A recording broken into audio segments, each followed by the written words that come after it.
Hello everyone, I know you are watching this video to accompany your sleep. So, if you like this video, don't forget to like, comment, and subscribe. Also don't forget to tell me where you are from, and what time you watched this video. And let's begin. My friend Jake and I decided to take a road trip through Texas.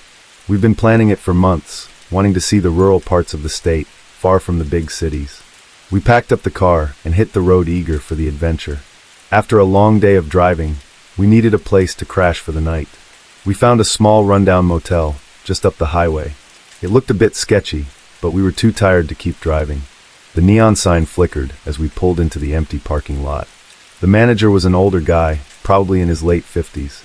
He seemed friendly enough, a bit too friendly maybe. He gave us a room key and told us to let him know if we needed anything. The room was basic, just 2 beds, a TV, and a small bathroom. It smelled a bit musty, but we didn't care. We just wanted to sleep. After getting settled, Jake turned on the TV while I took a shower. When I came out, Jake was already half asleep, the TV playing some late-night infomercial. I laid down and tried to relax, but something felt off. I couldn't put my finger on it, just a nagging feeling in the back of my mind. I shrugged it off and closed my eyes, hoping to get some rest. In the middle of the night, I woke up to a strange noise. It sounded like a faint buzzing. I sat up and looked around the dark room, trying to figure out where it was coming from. Jake was still asleep, snoring softly. The noise seemed to be coming from behind the TV. I got up and moved closer, squinting in the dim light. That's when I saw it, a tiny hole in the wall, right behind the TV. I leaned in closer, peering into the hole. It was too dark to see anything, but the buzzing noise was louder now. My heart started to race. I grabbed my phone and used the flashlight to get a better look. There was a small, black device in the hole, and it was definitely a camera. I felt a wave of panic wash over me. Why was there a camera in our room? I shook Jake awake, trying to stay calm. He crockily sat up, rubbing his eyes. "What's going on?" He mumbled. "There's a camera," I whispered, pointing to the hole behind the TV. His eyes widened as he grabbed his phone and looked for himself. "What the hell?" he muttered, now fully awake. We started searching the room, looking for more cameras. It didn't take long to find them. There was one in the air vent, another in the bathroom mirror, and one more in the smoke detector. Someone had been watching us the whole time. Jake wanted to confront the manager right away, but I convinced him we needed to be careful. If this guy was shady enough to put cameras in our room, who knows what else he was capable of. We decided to gather our stuff and get out of there as quickly and quietly as possible. We packed up in record time, checking for any more hidden cameras as we went. My hands were shaking as I zipped up my bag. We crept out of the room, trying to stay as quiet as possible. The motel was eerily silent, not a single sound except for our footsteps. As we reached the car, I glanced back at the motel office. The manager was there, watching us through the window. His friendly demeanor was gone, replaced by a cold, calculating stare. He knew we had found the cameras. We jumped into the car and sped off, my heart pounding in my chest.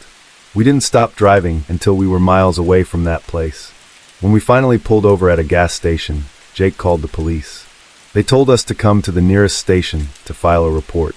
At the station, we told the officers everything. They seemed to take it seriously, assuring us they would investigate. We gave them the address of the motel and all the details we could remember. As we left the station, I felt a bit of relief, but the fear was still there, gnawing at me. Over the next few days, we tried to put the incident behind us, but it wasn't easy. Every time I closed my eyes, I saw those tiny, hidden cameras and the manager's cold stare. I couldn't shake the feeling that we were still being watched. A week later, Jake called me with some news. He had done some digging online and found out that the motel manager had been arrested. The police had found a whole network of hidden cameras in the rooms, all connected to a live stream on the dark web.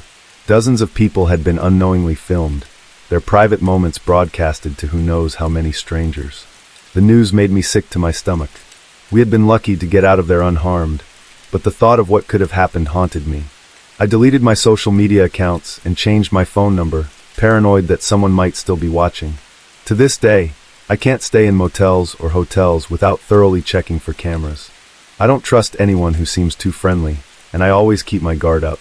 I found myself driving along the winding coastal roads of Oregon, seeking a quiet retreat from the hustle and bustle of city life. The motel I stumbled upon seemed perfect, an unassuming building nestled between the towering pines and overlooking the rugged coastline. The owner, Mr. Johnson, greeted me warmly as I checked in, his smile friendly yet slightly unnerving. The room was quaint and cozy, adorned with nautical decor that matched the seaside charm. I unpacked my bags and settled in, enjoying the peaceful sound of waves crashing against the shore. Mr. Johnson was attentive, offering suggestions for local sites to explore, and even bringing me a complimentary bottle of wine that evening. But as the days passed, I started noticing peculiarities. Mr. Johnson would linger a little too long during our conversations, asking personal questions that made me uneasy. He seemed overly interested in my plans and whereabouts, almost as if he was keeping track of my every move. One afternoon, while exploring the motel grounds, I stumbled upon a shed at the back of the property. It was locked, but through a gap in the boards, I caught a glimpse of what looked like a collection of photographs and small objects. Curiosity piqued. I made a mental note to investigate further. That night, unable to shake off my unease, I decided to take a closer look. I waited until Mr. Johnson retired to his living quarters, and then quietly made my way to the shed. With a bit of effort, I managed to pry open the lock and step inside. What I found sent chills down my spine. The shed was filled with photographs, faces of guests I had seen around the motel, including mine. Each photograph was accompanied by a small item, a hairbrush, a piece of jewelry, even a worn-out shoe. It dawned on me that these were Mr. Johnson's trophies, mementos he had collected from his guests. Fear gripped me as I realized the extent of his obsession. I hastily snapped a few pictures with my phone as evidence, my hands trembling with disbelief. Just as I was about to leave, I heard footsteps approaching. Panic surged through me as I realized Mr. Johnson must have discovered my intrusion. I barely had time to hide behind a stack of crates when he entered the shed, a flashlight in hand. His expression was cold and calculating, a stark contrast to the friendly demeanor he had shown me earlier. He scanned the room, his gaze lingering on the open lock, and then began muttering to himself. Heart pounding, I held my breath, praying he wouldn't find me. Minutes felt like hours as I waited for him to leave. Finally, he turned and walked out, locking the shed behind him. I waited a few more agonizing moments before daring to move. I made my way back to my room in a daze, my mind racing with fear and confusion. I knew I had to leave immediately, but I couldn't risk confronting Mr. Johnson again. I hastily packed my belongings, leaving behind anything that might slow me down. As I reached the parking lot, I noticed Mr. Johnson standing near the reception area, his gaze fixed on the shed. I knew he must have suspected someone had been there. With my heart in my throat, I quietly slipped into my car and started the engine, praying he wouldn't notice me.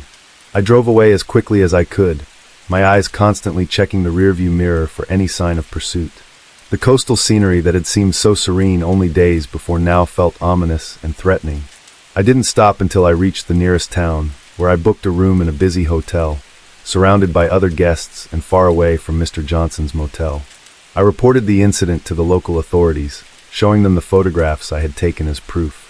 They assured me they would investigate, but warned that without concrete evidence of criminal activity, their hands were tied. I couldn't shake the feeling that Mr. Johnson had been watching me, even from afar.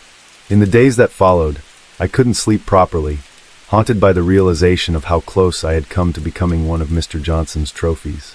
I kept imagining what might have happened if he had caught me in the shed. The thought sent shivers down my spine. Months passed, and eventually, I learned from a news report that Mr. Johnson had been arrested on unrelated charges. They found evidence linking him to a string of burglaries in the area, but there was no mention of his disturbing collection of trophies. I tried to put the ordeal behind me, but the memory of that coastal Oregon motel and its sinister owner still lingers. Working the night shift at the distribution center in New Jersey was usually uneventful. The warehouse was massive, with aisles stretching out in every direction, filled with boxes and crates. The silence of the night was only broken by the Alma forklifts and the occasional chatter on the walkie-talkies. I liked the quiet, the monotony.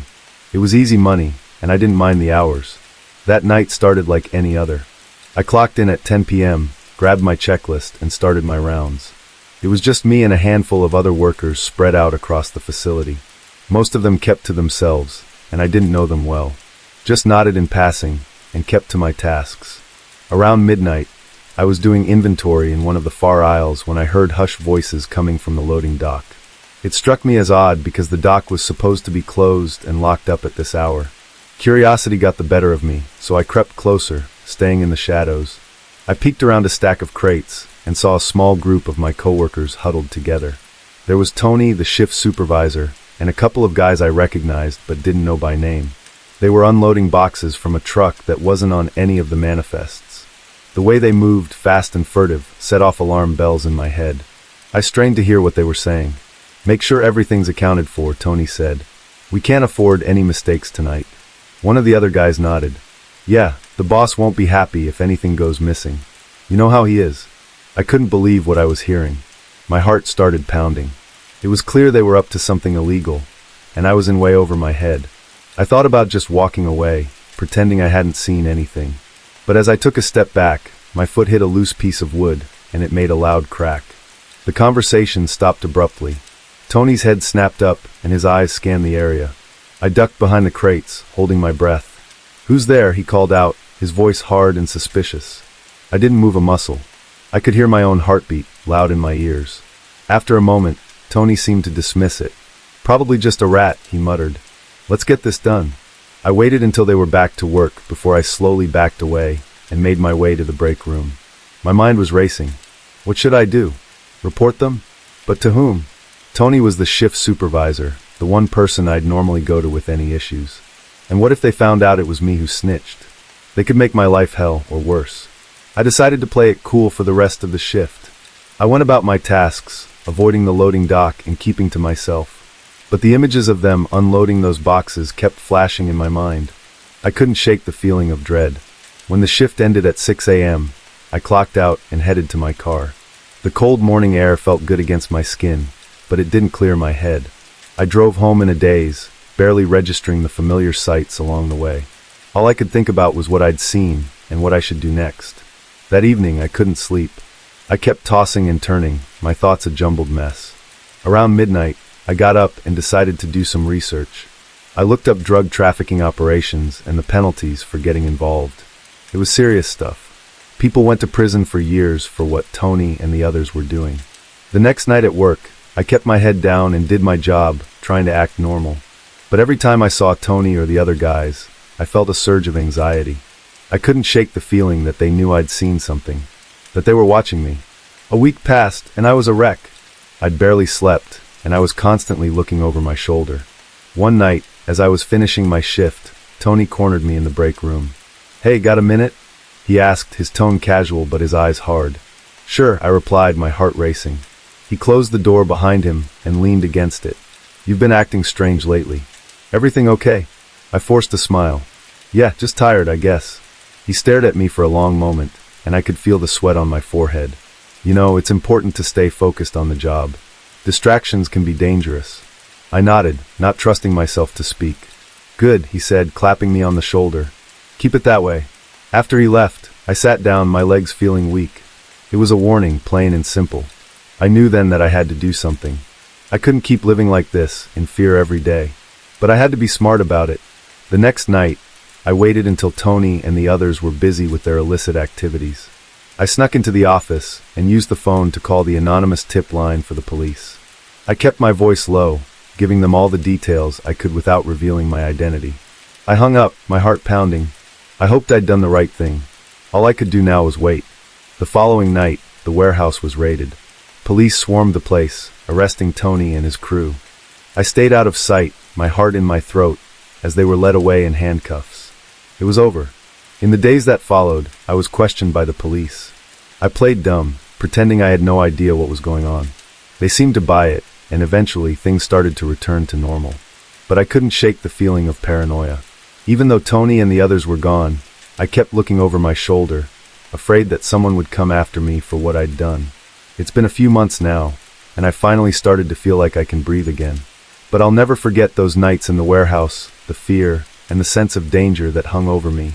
I learned a lot about myself through this ordeal, about courage and fear, and the lengths I'd go to protect myself. I hope I never have to go through something like that again. But if I do, at least I know I can handle it.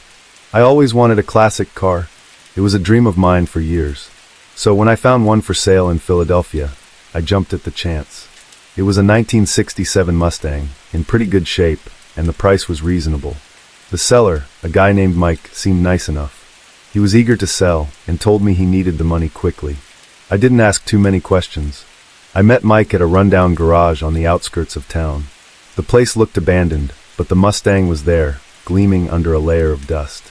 We made the deal, and he handed over the keys. I drove the car home, feeling like I had just scored the deal of a lifetime. The first sign of trouble came the next day. I was at a red light when a black SUV pulled up beside me. The window rolled down, and a guy inside stared at me hard. I looked away, trying to ignore him, but I could feel his eyes burning into me. The light turned green, and I drove off quickly, but the SUV followed me for several blocks before finally turning away. That night, I heard noises outside my house. It sounded like someone was messing with the car. I grabbed a flashlight and went to check, but by the time I got outside, no one was there.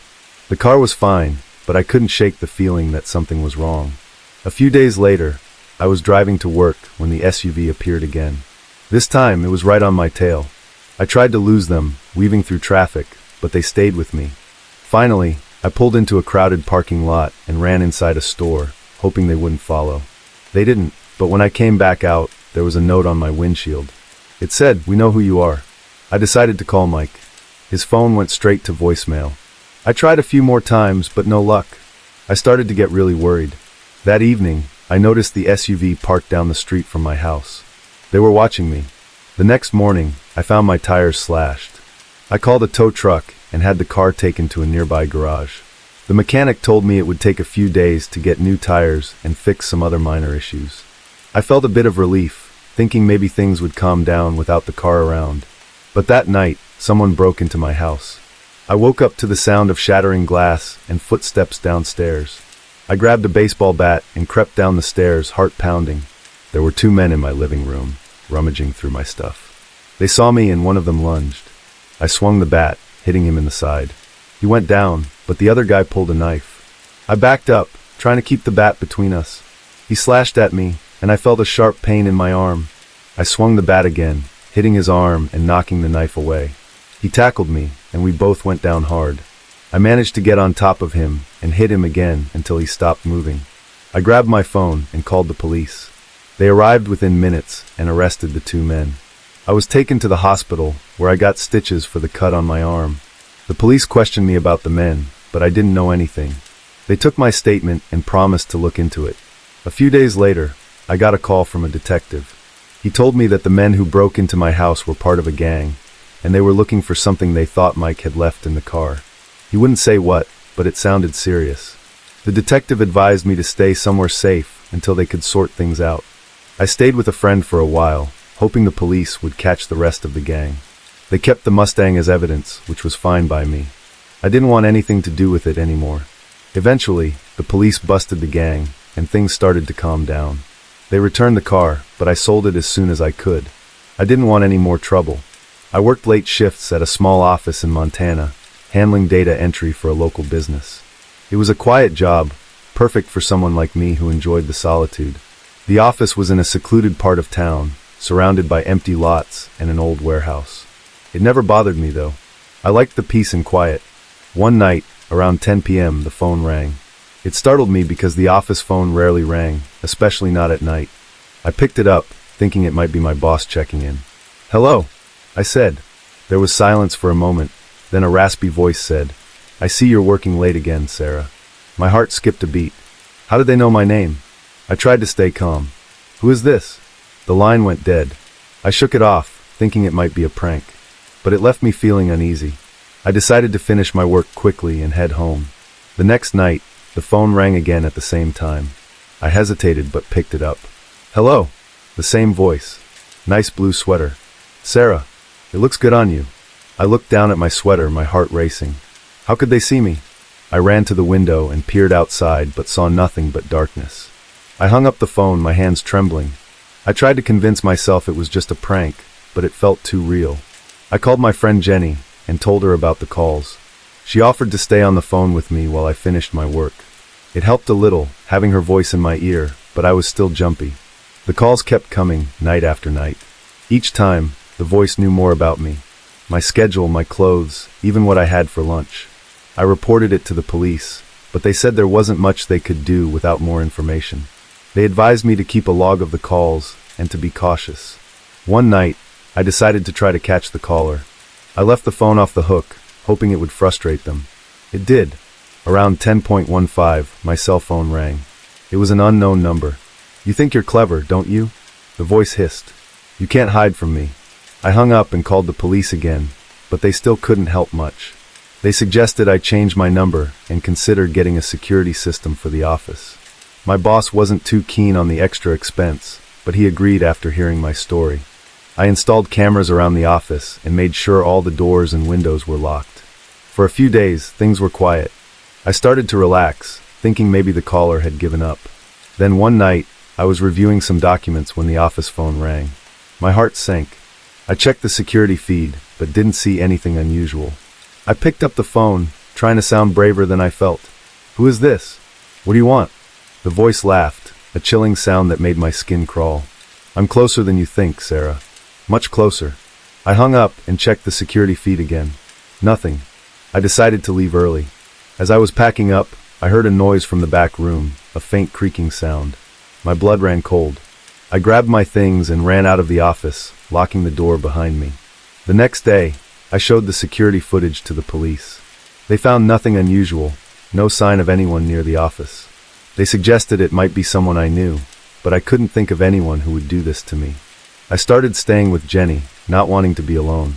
She lived a few miles away, and the commute was longer, but I felt safer. We set up a system where she would call me at 10 p.m. every night to check on me. One night, while at Jenny's, I got a call from an unknown number. My heart pounded as I answered. "Hello." The voice was calm, almost friendly. "Miss me, Sarah?" I dropped the phone and backed away, my legs shaking. Jenny grabbed the phone and shouted into it, but the caller had already hung up. We called the police again, but there was little they could do. They suggested I take some time off work. My boss agreed, understanding my fear. I stayed with Jenny, trying to regain some sense of normalcy. A week later, I went back to work, feeling a little better with the security measures in place. But the call started again, this time on my cell phone. The voice was more menacing, more demanding. It felt like a never-ending nightmare. One night, as I was leaving the office, I noticed a car parked down the street. It hadn't been there before. I got into my car and drove home, constantly checking my rearview mirror. The car followed me. My heart raced as I pulled into Jenny's driveway. I ran inside, locking the door behind me. The car parked outside, and I watched as a figure got out and approached the house. I called the police, my hands shaking so badly I could barely dial. Jenny grabbed a baseball bat, ready to defend us. The police arrived just as the figure reached the front door. It was a man in his 40s, disheveled and angry. They arrested him and found out he had been stalking me for weeks. He had installed hidden cameras in the office and had been watching my every move. The police assured me he would be charged and that I would be safe now. I changed my numbers, moved to a new apartment, and tried to move on with my life. But the fear never really went away.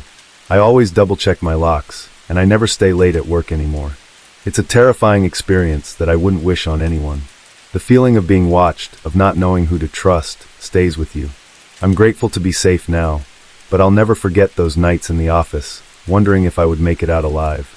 I was driving alone in the outskirts of Las Vegas, the city lights fading behind me as I headed towards the empty desert. The road stretched out ahead, dark and desolate, with nothing but the occasional cactus and tumbleweaver company. It was late, and I was tired, but I wanted to make it to my destination before calling it a night. As I drove, I noticed headlights in my rearview mirror. At first, I didn't think much of it, assuming it was just another traveler on the road. But then the car got closer, tailgating me and flashing its high beams. I frowned, wondering why they were driving so aggressively. I tried to ignore them, focusing on the road ahead. But the car didn't let up, swerving dangerously close to my bumper and then falling back again. I felt a knot of fear in my stomach, realizing that this was no ordinary driver.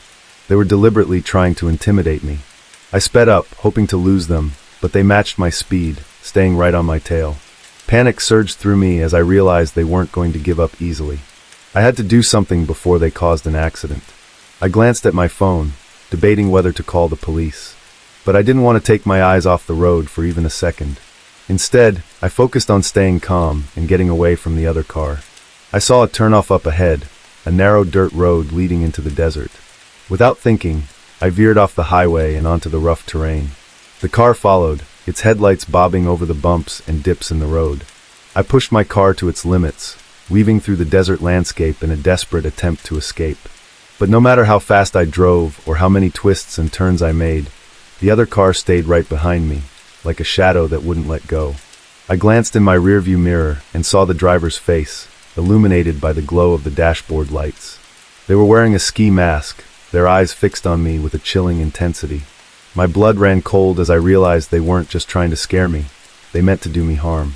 I felt a surge of adrenaline as I realized I was in a fight for my life. I had to outsmart my pursuer and find a way to get help.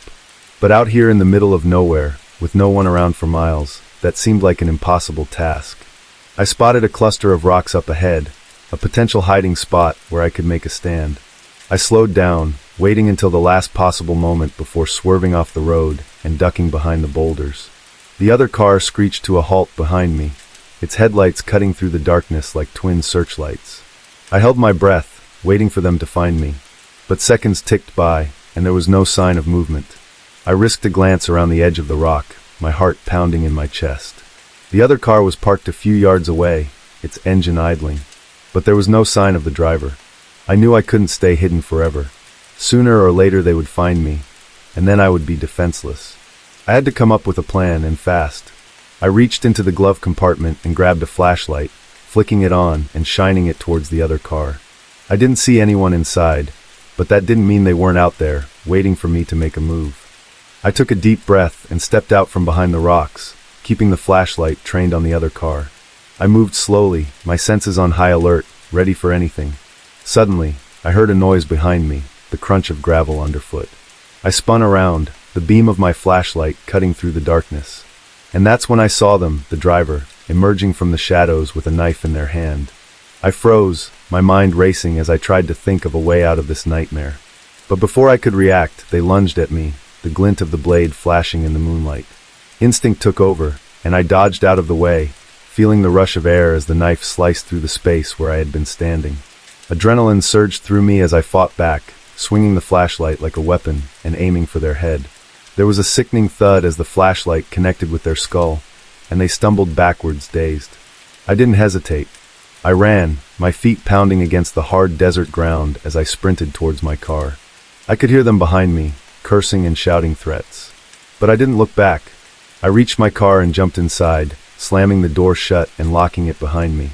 I started the engine and peeled out of the dirt road, leaving the other car and its driver far behind me. As I drove, my hand shook on the wheel and tears streamed down my face. But I didn't stop until I reached the safety of the nearest town, where I called the police and reported what had happened. They promised to investigate, but I knew it would be hard to find someone in the vast expanse of the desert. I never found out who was chasing me that night, or why they had targeted me. But I'll never forget the terror I felt as I fought for my life in the middle of the desert, with no one around to help. I was working the night shift as a janitor in a high-rise office building in downtown Chicago. The building was quiet, as usual, and I was just doing my rounds, emptying trash bins and vacuuming the carpets. It was a pretty standard night until I got to the 15th floor. I stepped out of the elevator with my cleaning cart, the lights dimmed for the night. The silence was comforting, like every other night. I headed to the first office and started my routine. As I was finishing up, I heard a faint noise like someone talking. I ignored it at first, thinking it might be coming from another floor. But then I heard it again, louder this time. I paused, trying to listen more closely. It was definitely coming from down the hall. Curiosity got the better of me, and I decided to check it out. I walked quietly down the hallway, the voices getting clearer. They were coming from one of the larger conference rooms. As I got closer, I realized the door was slightly ajar. I peeked through the crack and saw 3 men inside, all dressed in black and wearing masks. They were armed with guns and were rifling through the drawers and cabinets. My heart started pounding. I knew I shouldn't be there, but I was frozen in place, unable to move. One of the men looked up, and I quickly ducked back, hoping he hadn't seen me. I backed away slowly, trying to get back to the elevator, but my foot caught on the edge of a carpet, and I stumbled, making a noise. The talking inside the room stopped. I heard footsteps approaching the door. Panicking, I looked for a place to hide. There was a supply closet a few feet away, and I darted inside, closing the door as quietly as I could. I could hear them now, their footsteps echoing in the hallway. They were looking for me. My heart was beating so loudly I was sure they could hear it. I held my breath, praying they wouldn't find me. "Did you see anyone?" One of them asked. "Yeah, someone was definitely out here," another replied. "Find them. We can't let them leave." I stayed as still as possible, clutching a mop handle like it was a weapon. The footsteps grew louder, and then they were right outside the closet. The doorknob turned, and I squeezed my eyes shut, waiting for the worst. The door creaked open, and I felt a cold breeze as it swung inward. I opened my eyes just a sliver and saw a pair of boots. One of the men stood there, scanning the room. He didn't see me tucked behind the door. After what felt like forever, he turned and walked away. I exhaled slowly, trying to calm myself. I knew I needed to get out of there, but I didn't know how. I waited until I couldn't hear their footsteps anymore, then quietly crept out of the closet. I headed for the stairwell, thinking it might be safer than the elevator. As I pushed open the stairwell door, it made a loud creak. I cringed, hoping they hadn't heard it. I started down the stairs, moving as quickly and quietly as I could. I was almost at the next landing when I heard the door above me burst open. "There he is," one of them shouted. I ran faster, my heart pounding in my ears. I could hear them behind me, their footsteps getting closer. I reached the 12th floor and shoved open the door, darting into the hallway. I needed a place to hide, but the offices were all locked. I kept running, looking for anything that might help. I turned a corner and found myself in another hallway, this one lined with cubicles. I ducked into one, trying to catch my breath. I could hear them in the stairwell, searching for me. I needed a plan, and fast. I spotted a phone on one of the desks and grabbed it, dialing 911 with shaking hands. The operator answered, and I whispered as quietly as I could, explaining what was happening. They told me to stay on the line, and that help was on the way. I heard footsteps again, closer this time.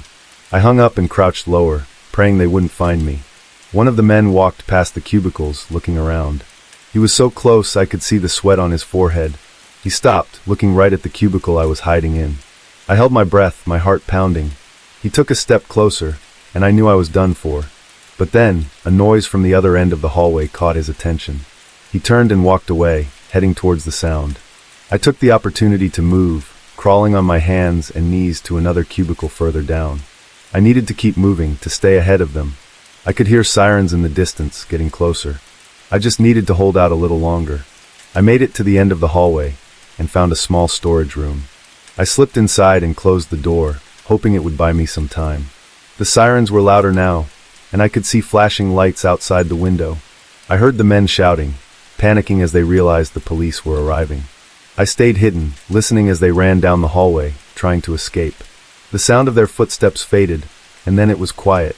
I waited, afraid to move. Finally, I heard voices, but these were different. The police were here. I slowly opened the door and stepped out, hands raised. An officer saw me and lashed over, guiding me to safety. They searched the building and found the men trying to escape through a back exit. They were arrested, and I was taken outside, where I finally felt like I could breathe again. I sat on the curb, shaking as the officers asked me questions. I told them everything, from the moment I saw the men to the chase through the stairwell. They reassured me that I was safe now, but I couldn't shake the fear. It was a night I'd never forget. What started as a normal shift turned into a nightmare. I was just a janitor trying to do my job, and ended up in the middle of a robbery. I checked into the motel on a rainy afternoon. It was the only place for miles, a small building nestled among the trees on a quiet road in New England. I had been driving for hours and needed a place to rest. The woman at the front desk was polite but distant, giving me a key to a room at the far end of the hallway. The lobby was dimly lit and smelled faintly of mildew. My room was basic but clean. I dropped my bags, took a quick shower, and settled in. I planned to leave early the next morning, so I set my alarm and crawled into bed. The rain outside was soothing, and I started to drift off to sleep. In the middle of the night, I woke up to muffled voices. It was coming from the room next door. I couldn't make out what they were saying, but there was an urgency in their tone that made me uneasy. I tried to ignore it and go back to sleep, but the voices grew louder, and I could hear footsteps pacing back and forth. Curiosity got the better of me, and I got out of bed, pressing my ear to the wall. I could only catch fragments of the conversation, words like shipment, security, and timing. My heart started to race. It sounded like they were planning something big. The next morning, I went to the lobby to get some coffee.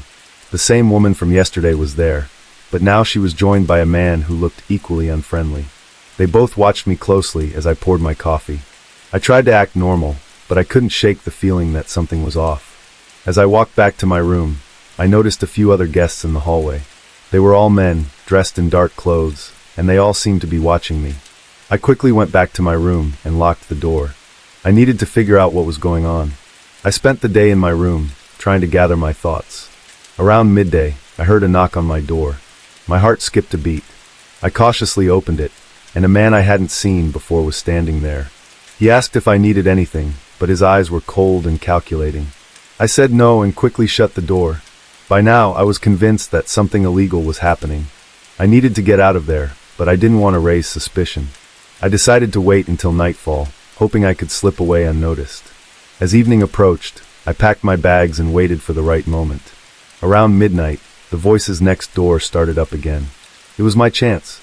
I quietly opened my door and peered down the hallway. It was empty. I made my way to the lobby, but as I reached the door, I heard footsteps behind me.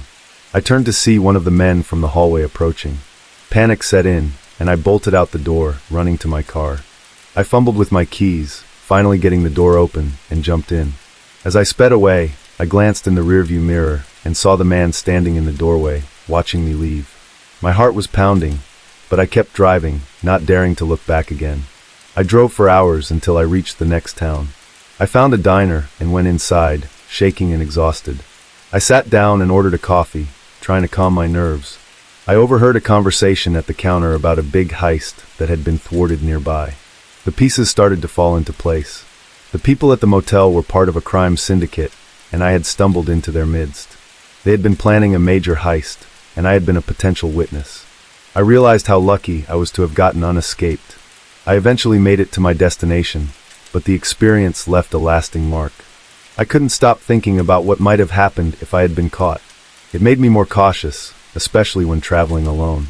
Even now, I sometimes wake up in the middle of the night, hearing those voices in my head, and I remember the cold, calculating eyes of the man at my door. I took a job at a gas station in a deserted area of Nevada.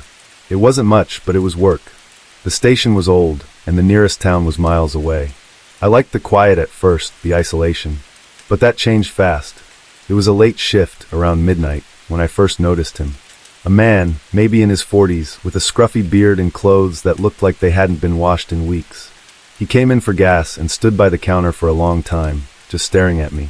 His eyes were dark, empty. "Need anything else?"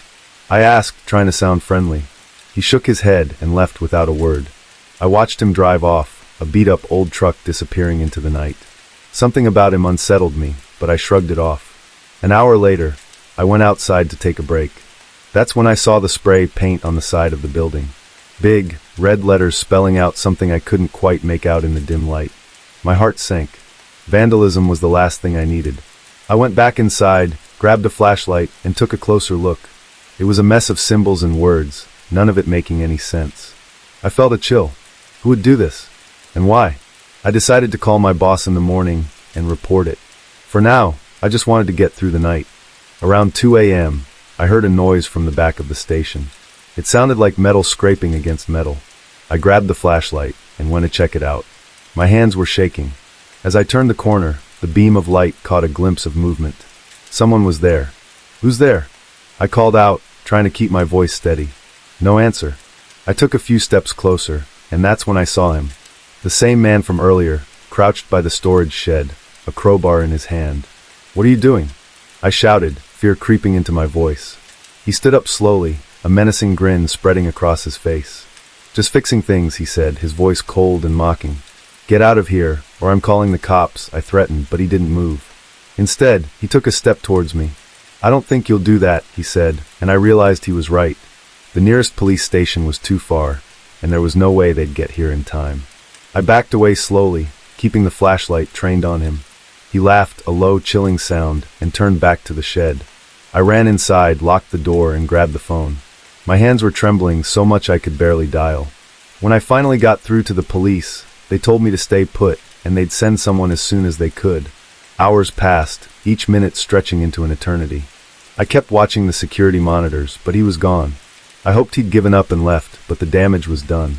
I knew he wasn't just some random vandal. He was targeting me. Around 4 a.m., the phone rang. I jumped, my heart pounding. It was my boss. I explained what happened, and he promised to come by in the morning. I hung up, feeling a little better, but I still couldn't shake the feeling of being watched. The sun started to rise, casting long shadows across the desert. I was exhausted, but I knew I had to stay alert. Just as I was starting to relax, I heard a loud crash from the front of the station. I ran to the door and looked outside. The man's truck was back, and he was smashing the windows with a tire iron. "Stop it!" I shouted, but he ignored me. I ran back inside and grabbed the only weapon I had, a baseball bat I kept behind the counter for protection. My hands were sweating, and my breath was coming in short gasps. When I got back outside, he was standing by the pump, the tire iron hanging loosely from his hand. "You should have left when you had the chance," he said, his voice eerily calm. "I don't want any trouble," I said, trying to sound braver than I felt. "Just leave, and we can forget this ever happened." He shook his head slowly. "It's too late for that," he said, and lunged at me. I swung the bat, but he was faster. He knocked it out of my hands and shoved me to the ground. Pain shot through my arm as I landed hard on the concrete. He stood over me, the tire iron raised, and I knew I was out of options. "Please," I begged, "just go." He paused, and for a moment I thought he might actually listen. But then he smiled, a cruel, twisted smile, and raised the tire iron higher. I closed my eyes, bracing for the impact. Just then, I heard the sound of sirens in the distance. His smile faltered, and he looked around, panicked. The sirens grew louder, and he took a step back. "You got lucky," he spat, and ran to his truck. I lay there, watching as he sped off, the sound of the sirens chasing him into the desert. The police arrived moments later, finding me bruised and shaken but alive. They took my statement, and I watched as they drove off in pursuit of the man. I knew they'd probably never find him. He was just a shadow in the night, a reminder of how vulnerable we really are. I quit my job the next day. I couldn't stay there, not after what happened. The station was just a building, but it held too many memories of fear and pain. I packed up my things and left Nevada, hoping to leave the terror behind. But even now, in the safety of my new home, I can't shake the feeling that he's still out there, watching, waiting. I don't think I'll ever truly feel safe again. I saw a beautiful old piano for sale in a small shop in Las Vegas. I couldn't resist. It was a grand piano, with a rich, dark finish and ivory keys that felt smooth under my fingers. The shop owner said it had a history, once owned by someone famous, but he didn't say much more. I didn't care about the history, I just wanted the piano. I had the piano delivered to my apartment the next day. It fit perfectly in my living room, and I spent hours playing it, losing myself in the music. It wasn't until a week later that things started to get strange. One evening, I came home from work and found my front door slightly ajar. I was sure I had locked it. I stepped inside cautiously. Nothing seemed out of place, but the piano lid was open. I never left it open. I felt a chill but dismissed it, thinking I must have forgotten. That night, I woke up to the sound of someone playing the piano. The notes were soft, almost ghostly. I grabbed a flashlight and went to the living room, but no one was there. The piano was closed. I stood there, heart pounding, convinced I was losing my mind. The next morning, I found a note on my doorstep. It said, "We know you have it. Return it, or else." I had no idea what it meant, but I couldn't shake the feeling that it was about the piano. I called the shop owner, but his number was disconnected. I went to the shop, but it was closed, the windows boarded up. That evening, 2 men showed up at my door. They were dressed in dark suits and looked serious. One of them showed me a photo of the piano and asked if I had it. I lied and said no, but they didn't believe me. They pushed past me and searched my apartment. When they saw the piano, one of them smiled. "You have something that belongs to us," he said. "We need it back." I tried to explain that I bought it from the shop, but they didn't care. They insisted that the piano once belonged to a notorious mobster, and that it had something valuable hidden inside. They demanded I let them take it, but I refused. It was my piano, and I wasn't going to give it up. The men left, but they made it clear they would be back. I was terrified. I couldn't sleep that night, jumping at every sound. The next day, I went to the police, but they said there wasn't much they could do without more information. I felt helpless. A few nights later, I woke up to find the men in my apartment again. This time, they weren't alone. They had brought tools and were determined to take the piano apart. I tried to stop them, but one of them grabbed me and held me back. They dismantled the piano piece by piece, but they didn't find anything. Frustrated, they turned their attention to me. They demanded to know where the hidden item was. I had no idea what they were talking about. They didn't believe me. One of them pulled out a knife, and I thought that was the end. Just then, there was a loud knock on the door. The men froze. The knocking grew louder, more urgent. They exchanged glances and then fled out the back door, leaving me shaken and alone. I ran to the door and opened it to find a neighbor, concerned about the noise. I was too scared to explain and just thanked him. I called the police again, but by the time they arrived, the men were long gone. The police took my statement and promised to keep an eye on my apartment. They suggested I stay somewhere else for a while, but I had nowhere else to go. I was too scared to stay, but I didn't want to leave my home. A few days later, I received another note. It said, "Last chance. Give it back or you'll regret it." I decided I couldn't stay any longer. I packed a bag and left town, staying with a friend in another city. Working as a security guard in a luxury apartment complex in Miami was supposed to be an easy gig. I had been at it for about 6 months, and most of my shifts were uneventful. The place was upscale, and the residents mostly kept to themselves. I spent my nights making rounds, watching the cameras, and occasionally dealing with noise complaints or parking issues. One night, while I was doing my routine check, I noticed something hot on the security feed. One of the residents, a guy named Mr. Vargas, was bringing a lot of people into his apartment. At first, I thought maybe he was having a party, but it was a Tuesday night, and he kept doing it every other night. The people he brought in always seemed nervous, looking around like they were scared. I didn't think much of it until a week later when I was making my rounds on the 10th floor, where Mr. Vargas lived. As I walked past his door, I heard muffled cries. It sounded like someone was pleading. I hesitated, my hand hovering over the door, but I didn't knock. I decided to check the cameras again instead. Back at the security office, I rewound the footage and watched closely. The people he brought in were always different, and they never left. My stomach tightened as I thought about what could be happening in that apartment. I didn't want to jump to conclusions, but something felt very wrong. I debated with myself for days. Should I report this? What if I was wrong? What if it was nothing, and I lost my job over a misunderstanding? But the nagging feeling in my gut wouldn't go away. The next time I was on shift, I saw Mr. Vargas bring in a young woman. She looked terrified. That was the point. I decided I had to do something. I called my supervisor and told him what I had seen. He dismissed it, saying it was probably just a misunderstanding. I felt frustrated and helpless. That night, I couldn't shake the feeling that I needed to do more. I decided to confront Mr. Vargas. I waited until he left his apartment and then knocked on the door. No one answered, but the door was slightly ajar. I pushed it open and stepped inside. The place was dark and smelled musty. I followed the sound of muffled voices to a back room. What I saw made my blood run cold. The room was filled with makeshift beds, and there were people, men, women, even a couple of teenagers, all looking scared and malnourished. They were chained to the walls. I backed out of the room and left the apartment as quickly as I could. I called the police from the security office, my hands shaking so badly I could barely hold the phone. I told them everything and waited for what felt like hours, but was probably only minutes.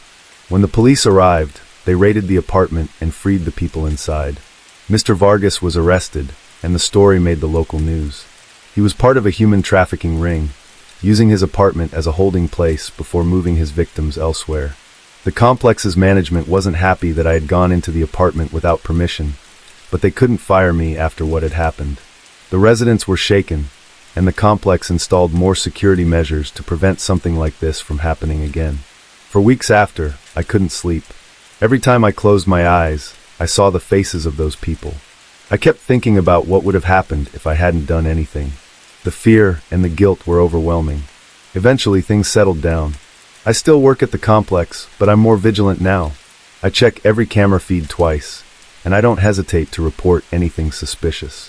It's a lesson I learned the hard way. Sometimes doing the right thing is terrifying, but the consequences of doing nothing are even worse. Looking back, I'm glad I followed my instincts, even though it was one of the scariest things I've ever done. The people we saved are getting the help they need, and Mr. Vargas is behind bars where he belongs. I was vacationing in Georgia, staying at a small motel just off the highway. It wasn't anything special, but it was clean and cheap. I arrived late in the afternoon, tired from the long drive. The place was almost empty, just a few cars in the lot. I checked in, got my tea, and headed to my room. The room was simple, with a bed, a small TV, and a bathroom. I threw my bags on the bed and decided to take a walk to stretch my legs. The area around the motel was quiet, just a few trees and the distant hum of the highway. I felt a bit uneasy, but I brushed it off as just being tired. When I got back to my room, I noticed someone had checked into the room next door. The blinds were drawn, but I could hear muffled voices. I didn't think much of it and went about my evening, grabbing a quick dinner from a nearby diner. Back in my room, I settled in to watch some TV. The voices next door were louder now, but still muffled. It sounded like an argument. I turned up the volume to drown it out, but I couldn't shake the feeling that something was off. The arguing continued, rising and falling in intensity. Eventually, curiosity got the better of me. I turned off the TV and pressed my ear to the wall. The voices were clearer now. A man's voice, low and threatening, and a woman's voice pleading. My stomach knotted as I realized this wasn't just a regular argument. I debated what to do. Calling the front desk seemed pointless. The motel manager didn't strike me as someone who'd get involved. I didn't want to call the police without more information, but I couldn't just ignore it either. The voices grew louder, the man's tone more aggressive. I decided to take a closer look. I slipped out of my room and walked down the hallway, trying to be as quiet as possible. I stood outside the door to the next room, straining to hear. The man was saying something about staying quiet and not causing trouble. The woman was crying, begging him to let her go. My heart pounded. This was serious. I pulled out my phone and started recording, needing some evidence if I was going to call the police. Suddenly, the door to the room opened.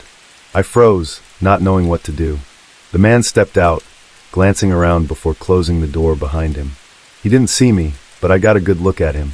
Tall, muscular, with a shaved head and a menacing look in his eyes. He walked down the hall, and I quickly ducked back into my room. I waited until I heard his footsteps fade away before I called the police. I explained what I had heard and seen, hoping they would take it seriously. They assured me they were sending someone right away. I stayed by the door, listening for any sign of the man's return. Minutes felt like hours as I waited. Finally, I heard the sound of sirens in the distance.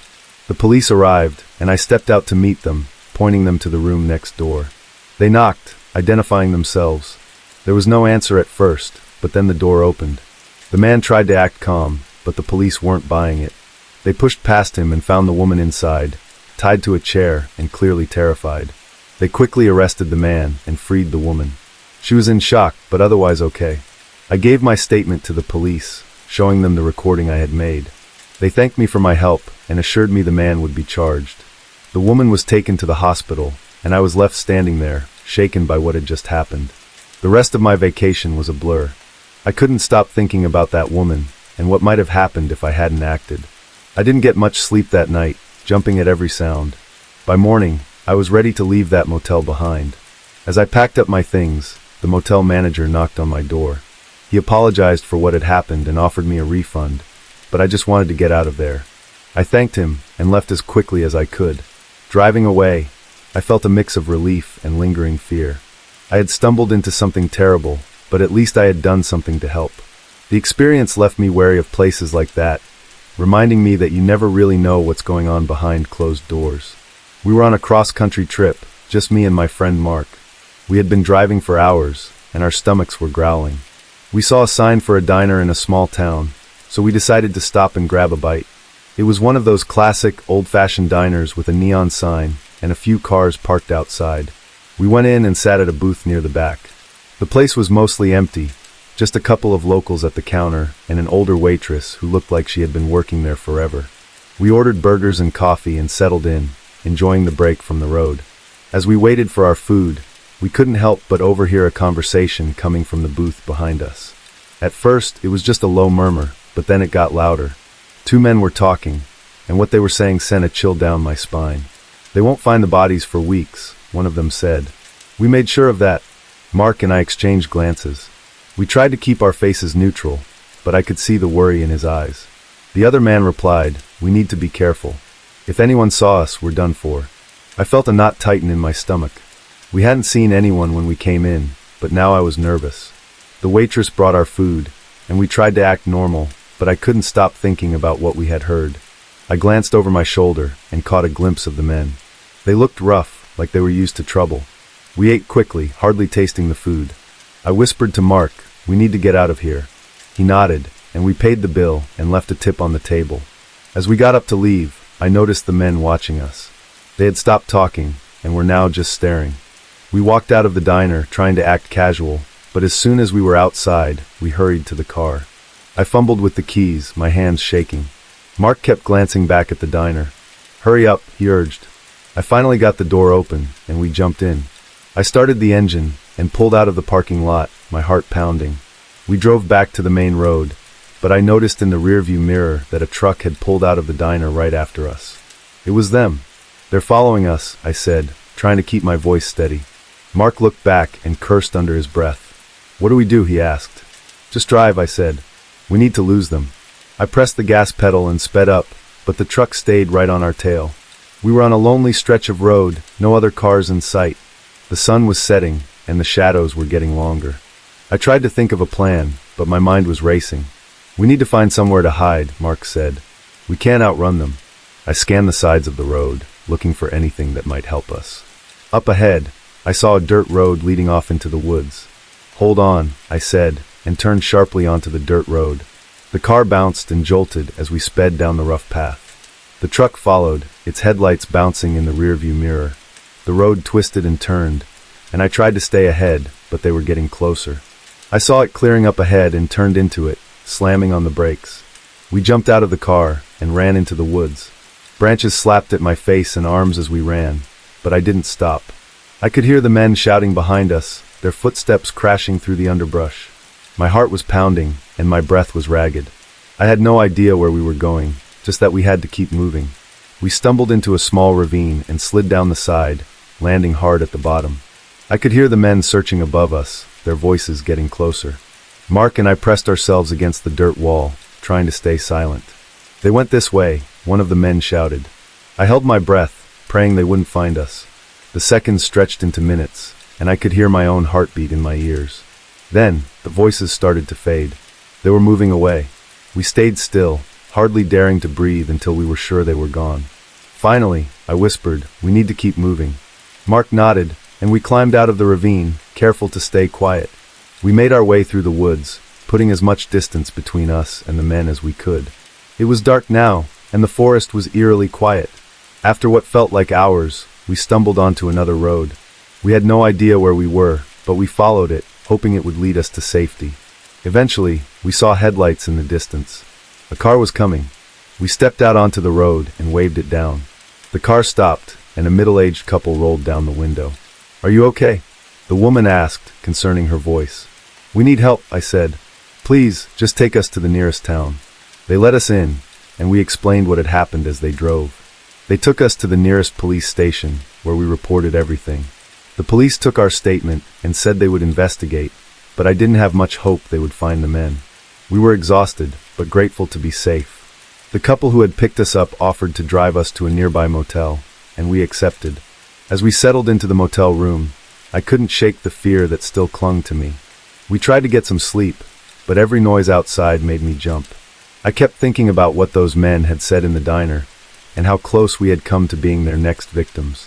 It was a long night, but eventually exhaustion took over, and I drifted off. The next morning, we decided to cut our trip short and head home. We were both shaken by what had happened, and just wanted to put as much distance as possible between us and that town. As we drove, we stayed vigilant, watching for any sign of the truck. It took a while, but we finally started to feel a bit safer. We knew we had been lucky to get away. Traveling through South America had always been a dream of mine.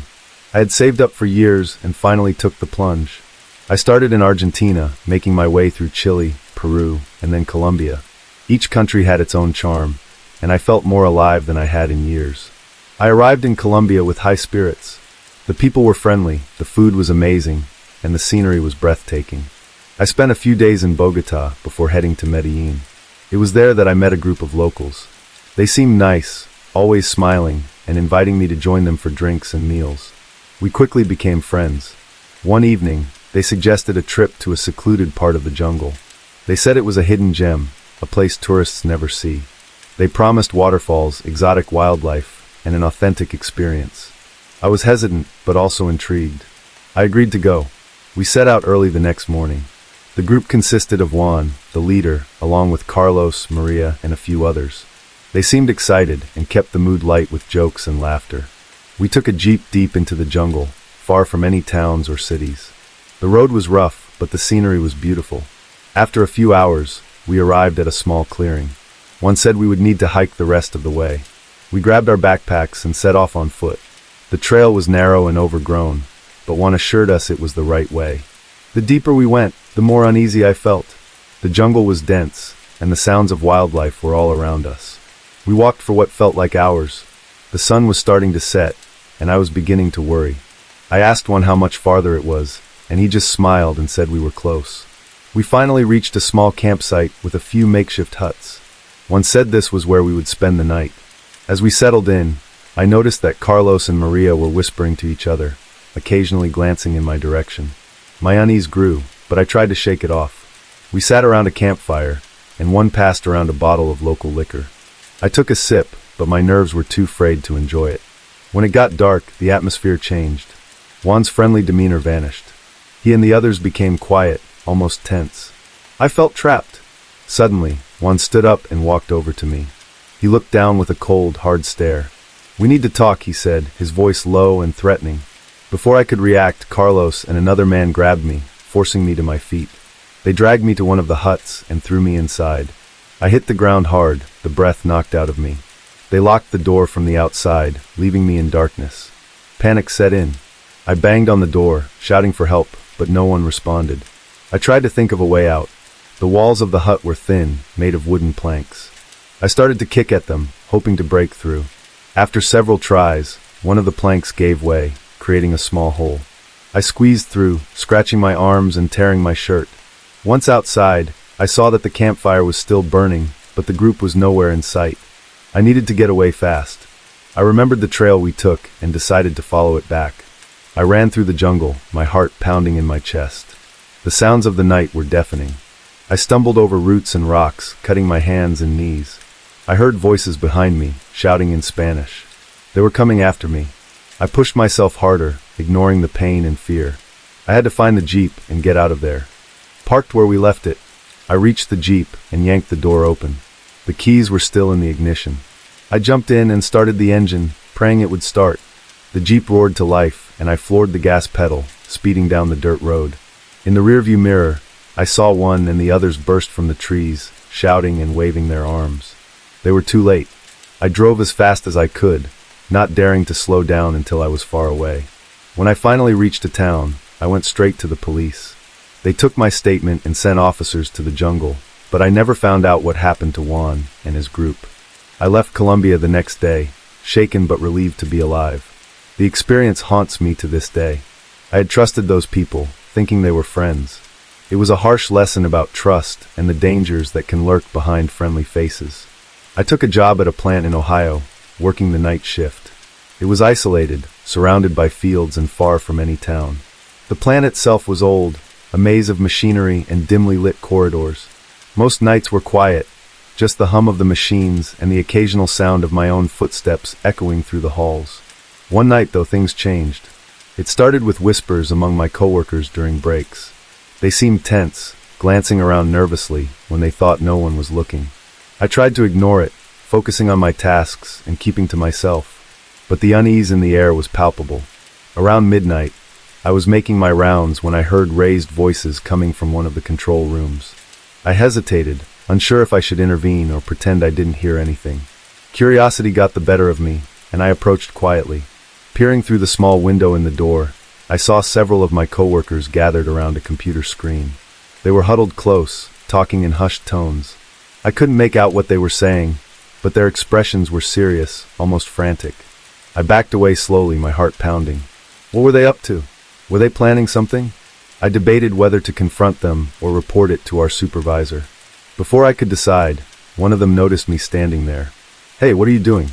he asked sharply, stepping towards me. I tried to stammer out an excuse, but he cut me off. "Mind your own business," he growled, and the others nodded in agreement. I backed away, my mind racing. Something was definitely going on, something they didn't want me to know about. I spent the rest of the shift on edge, watching my coworkers closely. They avoided me, speaking in hushed tones whenever I walked by. I felt like a stranger in my own workplace, surrounded by people I couldn't trust. As the hours ticked by, I couldn't shake the feeling that I was being watched. Every shadow seemed to hide a pair of eyes, Every creak of the floorboards made my heart skip a beat. I was alone, vulnerable, and unsure who I could turn to for help. Around 3 a.m., I decided to investigate further. I waited until the control room was empty and slipped inside. The computer screen was still on, displaying a complex diagram of the plant systems. It looked normal at first glance, but something about it made my skin crawl. I scrolled through the files, searching for anything out of the ordinary. That's when I found it, a document labeled plan. My hands shook as I opened it, revealing detailed instructions on how to sabotage the plant's machinery. My stomach churned. They were planning to cause a major malfunction, endangering everyone inside. Panic set in as I realized I had stumbled onto something dangerous, something that could have catastrophic consequences. Before I could react, the door slammed shut behind me. I whirled around to see my coworkers standing there, blocking my only exit. Their faces were twisted with anger, betrayal. "You weren't supposed to see that," one of them hissed, advancing towards me. I backed away, my mind racing for a way out. They outnumbered me, and I knew I couldn't fight them off. "Please," I begged, my voice trembling. "Just let me go." They laughed, a cold, menacing sound that sent shivers down my spine. "Can't do that," another one said, pulling something from his pocket. It glinted in a dim light, a wrench, heavy and menacing. I looked around desperately, searching for anything I could use as a weapon.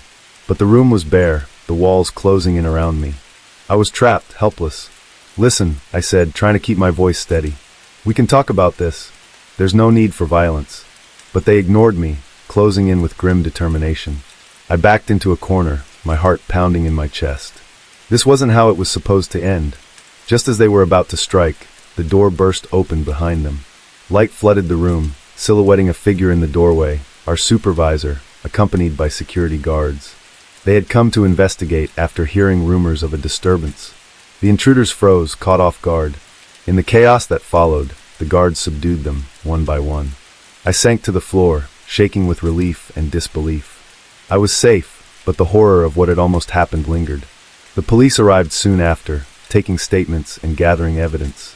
My coworkers were arrested, their plan thwarted before it could be carried out. I watched as they were led away in handcuffs, their faces filled with rage and defeat. I quit my job the next day. I couldn't go back, couldn't face the memories of that night. The plant was shut down temporarily for investigation, and I heard rumors that it might close for good. It didn't matter to me. All I wanted was to put it behind me, to forget the terror and move on with my life. But the nightmares persisted, haunting me in the quiet moments before sleep. I couldn't shake the feeling of being hunted, of staring into the face of evil and barely escaping with my life. It changed me, left me with scars that would never fully heal. Now I work a different job, in a different city. I try to focus on the present, on rebuilding what was lost. But sometimes, late at night, when the world is quiet and my thoughts drift back to that dark room, I wonder if they'll ever come back for me, if the horror will ever truly be over. I was on a long road trip through the Midwest, trying to get to a friend's wedding. The drive was taking longer than I expected, so I decided to stop for the night at a small, isolated motel I found just off the highway. It looked run down, but I was too tired to care. I checked in with a guy at the front desk who barely looked at me. He handed me a key and told me my room was around the back. The room was what you'd expect for the price. It was old, smelled a bit musty, and the bed creaked when I sat on it. I set my bag down, took a quick shower, and then collapsed onto the bed. I was exhausted, so I fell asleep almost immediately. Sometime in the middle of the night, I thought I heard something outside my door. It sounded like someone was trying to open it. I got up and looked through the peephole, but I couldn't see anything. I figured it was just my imagination, or maybe the wind. I went back to bed, but I couldn't shake the uneasy feeling. When I woke up the next morning, I felt groggy. I got dressed and went outside to get to my car, but it wasn't where I had parked it. Panic set in. I ran around the lot, thinking maybe I had parked it somewhere else, but it was gone.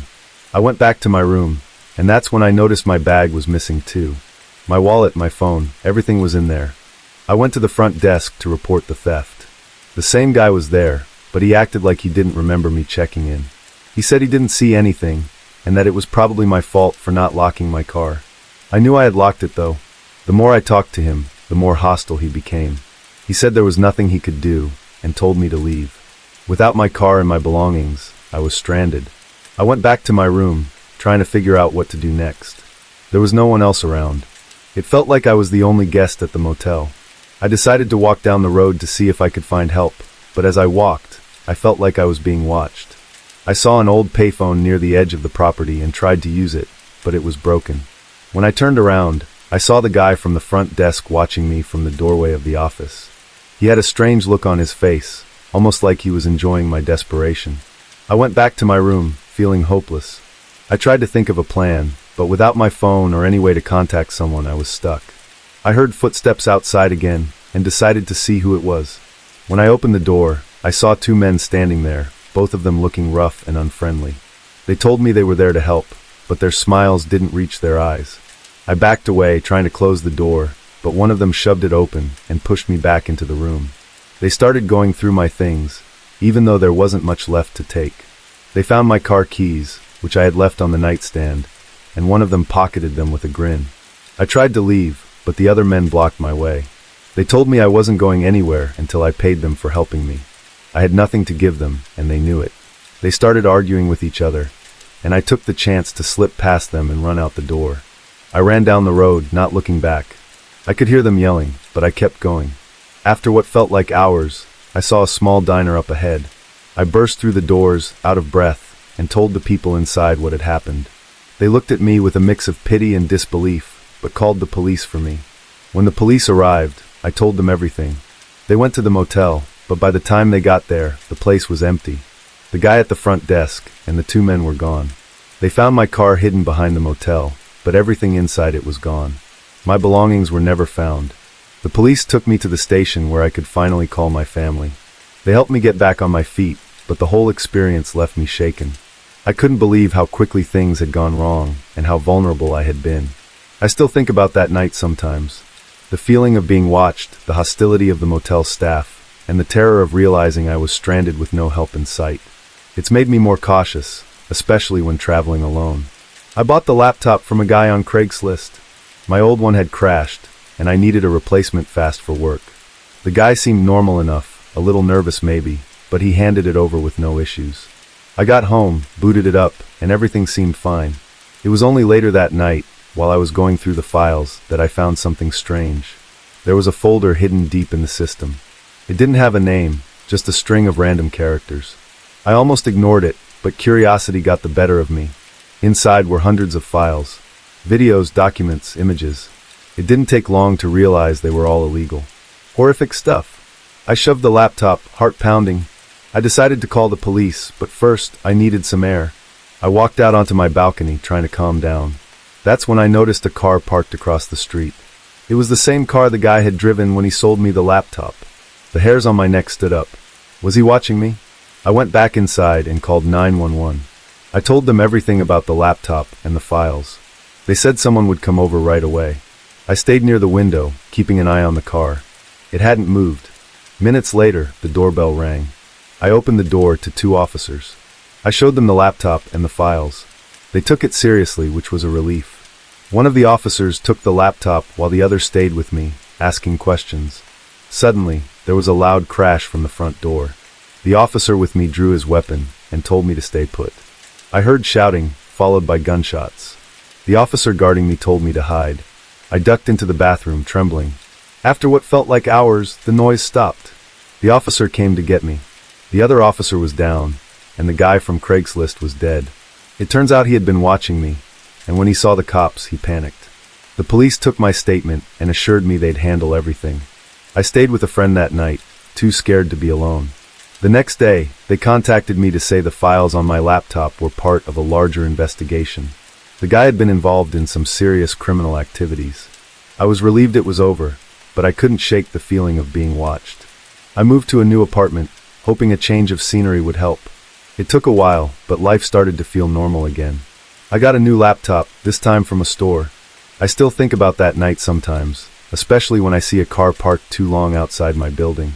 I checked into the motel just outside of Bismarck, North Dakota, late in the evening. It was a long drive, and I needed a place to rest. The motel looked ordinary enough, nothing fancy, but it would do for the night. The receptionist, a young woman with tired eyes, gave me a room key and a forced smile. Room 12. I thanked her and dragged my suitcase down the dimly lit hallway. The room was basic bed, TV, small bathroom. I unpacked a bit and decided to grab something to eat from a nearby diner. When I returned, it was dark and the motel seemed eerily quiet. I shrugged it off, thinking everyone was probably asleep. That night, I slept fitfully. Around 2 a.m., I heard faint noises like muffled voices and a thump. I got up, peeking through the blinds. The parking lot was empty except for my car and one other. I saw nothing out of the ordinary. Telling myself it was just my imagination, I went back to bed. The next morning, I noticed the room next to mine, room 11, had its door open. A middle-aged man was packing his things into his car.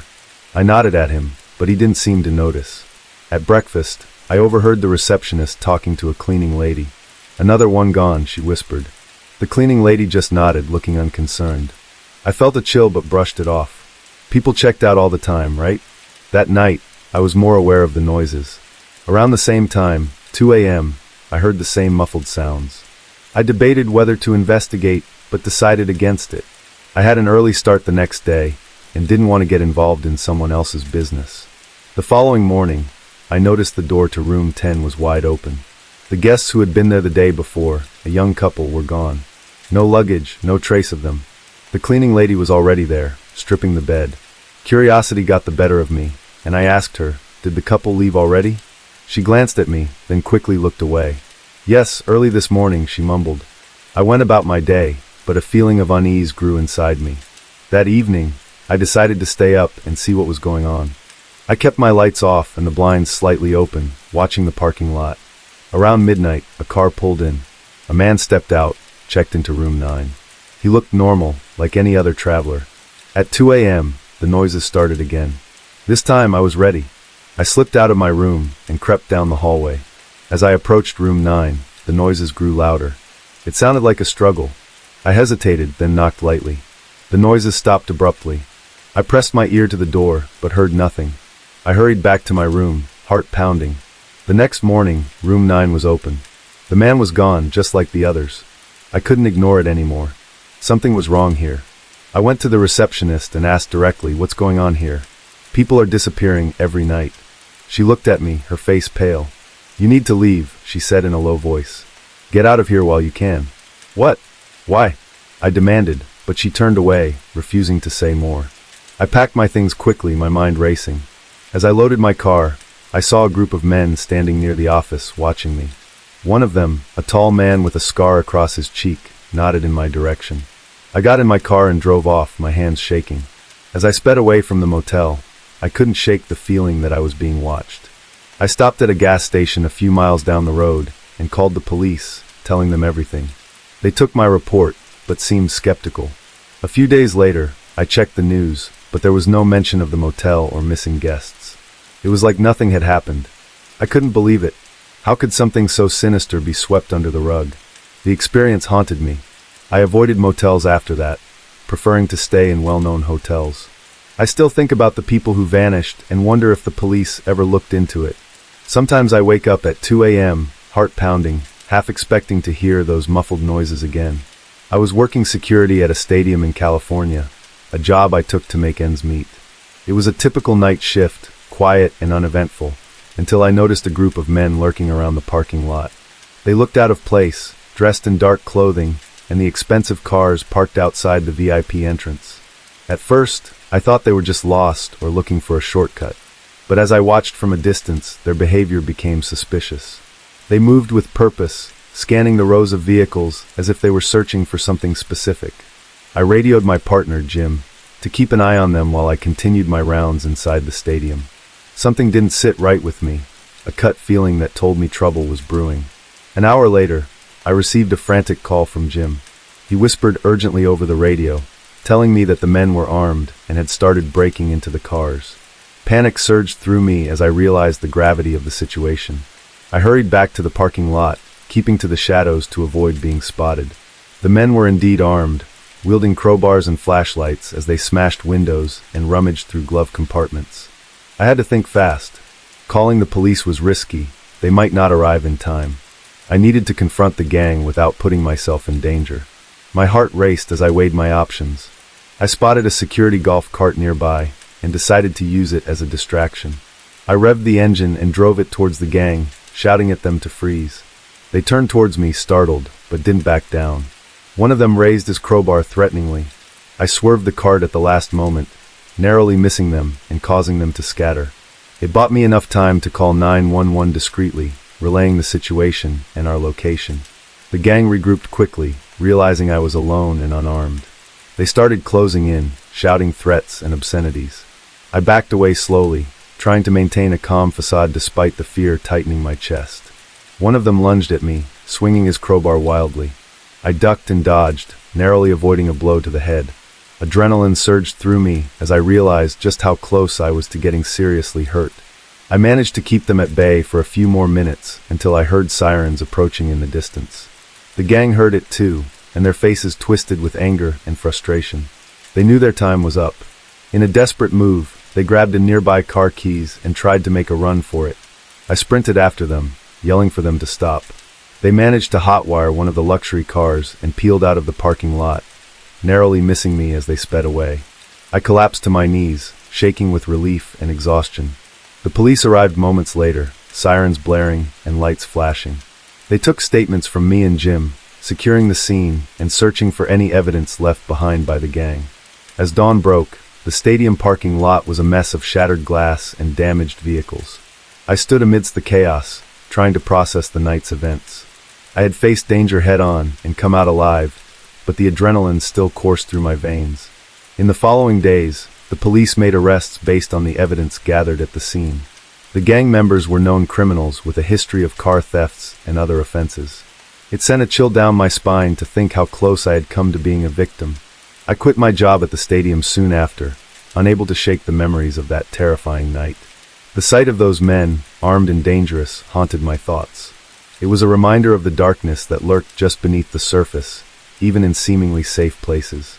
I moved to a quieter town, hoping to leave the fear and uncertainty behind me. But the experience had changed me, leaving me more cautious and wary of strangers. I no longer took safety for granted, always vigilant of my surroundings. The incident at the stadium taught me a valuable lesson about trust and the importance of staying alert. It was a night I would never forget, etched into my memory as a reminder of the fragility of life and the dangers that could lurk around any corner. I was out camping in a national park, surrounded by towering trees and the sounds of nature. It was peaceful, just the way I liked it. But one night, things took a turn for the worse. I was sitting by the campfire, roasting marshmallows and enjoying the quiet, when I heard footsteps approaching. I looked up to see a man wearing a ranger uniform coming towards me. He seemed friendly enough, but there was something about him that made me uneasy. He introduced himself as Ranger Mark and asked if he could join me by the fire. I hesitated for a moment, but then I figured it couldn't hurt to have some company. So I nodded and gestured for him to sit down. We chatted for a while, and I started to relax in his presence. But then he started asking me strange questions like where I was from and if I was camping alone. I tried to brush it off, but his questions were making me increasingly uncomfortable. Eventually, I decided to call it a night and head back to my tent. But as I got up to leave, Ranger Mark grabbed my arm and pulled me back. "Where do you think you're going?" he asked, his voice cold and menacing. I tried to pull away, but his grip was too tight. I could feel my heart racing as I realized that something was seriously wrong. "Let go of me," I shouted, panic rising in my chest. But Ranger Mark just laughed and dragged me towards his truck. I struggled and fought as hard as I could, but he was too strong. He threw me into the back of the truck and slammed the door shut behind me. I was trapped, with no way out and no idea what he was planning to do to me. I screamed for help, but we were deep in the woods, far from anyone who could hear me. I was completely at his mercy, and I didn't know if I would ever make it out alive. But then, just when I thought all hope was lost, I heard the sound of another car approaching. Ranger Mark cursed under his breath and quickly drove off into the night, leaving me behind in the darkness. I waited until I was sure he was gone, and then I crawled out of the truck and ran as fast as I could back to my campsite. I packed up my things in record time, and didn't stop running until I reached the nearest ranger station. I told them everything that had happened, and they immediately launched an investigation. They found Ranger Mark's truck abandoned in the woods, but there was no sign of him anywhere. I was shaking to my core by the encounter, but I was alive, and that was all that mattered. I vowed never to go camping alone again, and I made sure to tell everyone I knew about what had happened to me. To this day, I still shudder at the memory of that night in the national park, and I can't help but wonder what might have happened if I hadn't managed to escape. But one thing's for sure, I'll never forget the terror of being stalked by someone I thought I could trust. I had always wanted to hike the Swiss Alps. It was a dream of mine. So when I finally saved enough money, I took a solo trip. I had read so much about the trails and the stunning views. I couldn't wait to experience it all firsthand. The first few days were everything I hoped for. The air was fresh, the scenery was breathtaking, and I felt free. On the fourth day, I decided to take a less traveled path. I thought it would be nice to avoid the usual tourist spots. The trail was steep and rocky, but I was prepared. At least, I thought I was. About halfway through the day, I slipped on a wet rock and twisted my ankle badly. The pain shot through my leg, and I couldn't put any weight on it. I was alone, miles away from the nearest village, with no cell signal. I tried to keep calm. I knew I had to find help or shelter for the night. Hobbling along, using a stick for support, I stumbled upon a small cabin. Relief washed over me.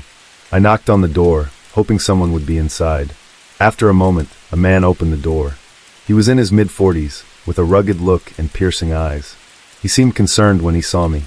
I told him about my ankle, and he invited me in. The cabin was small but cozy, with a fire burning in the fireplace. He introduced himself as Hans and said he lived there alone. He offered to take a look at my ankle. I hesitated but eventually agreed, the pain too intense to refuse help.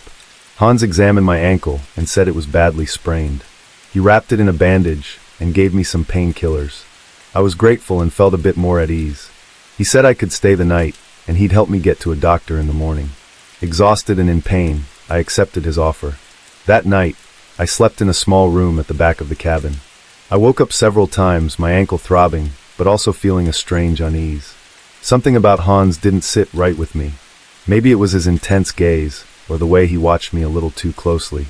I tried to brush it off, thinking it was just my paranoia from being in a strange place. In the morning, Hans brought me breakfast and asked how I was feeling. I thanked him and said I was ready to leave as soon as possible, but he seemed to avoid the subject, talking instead about the weather and the mountains. My unease grew, but I was stuck. I couldn't walk far on my own, and I had no way to call for help.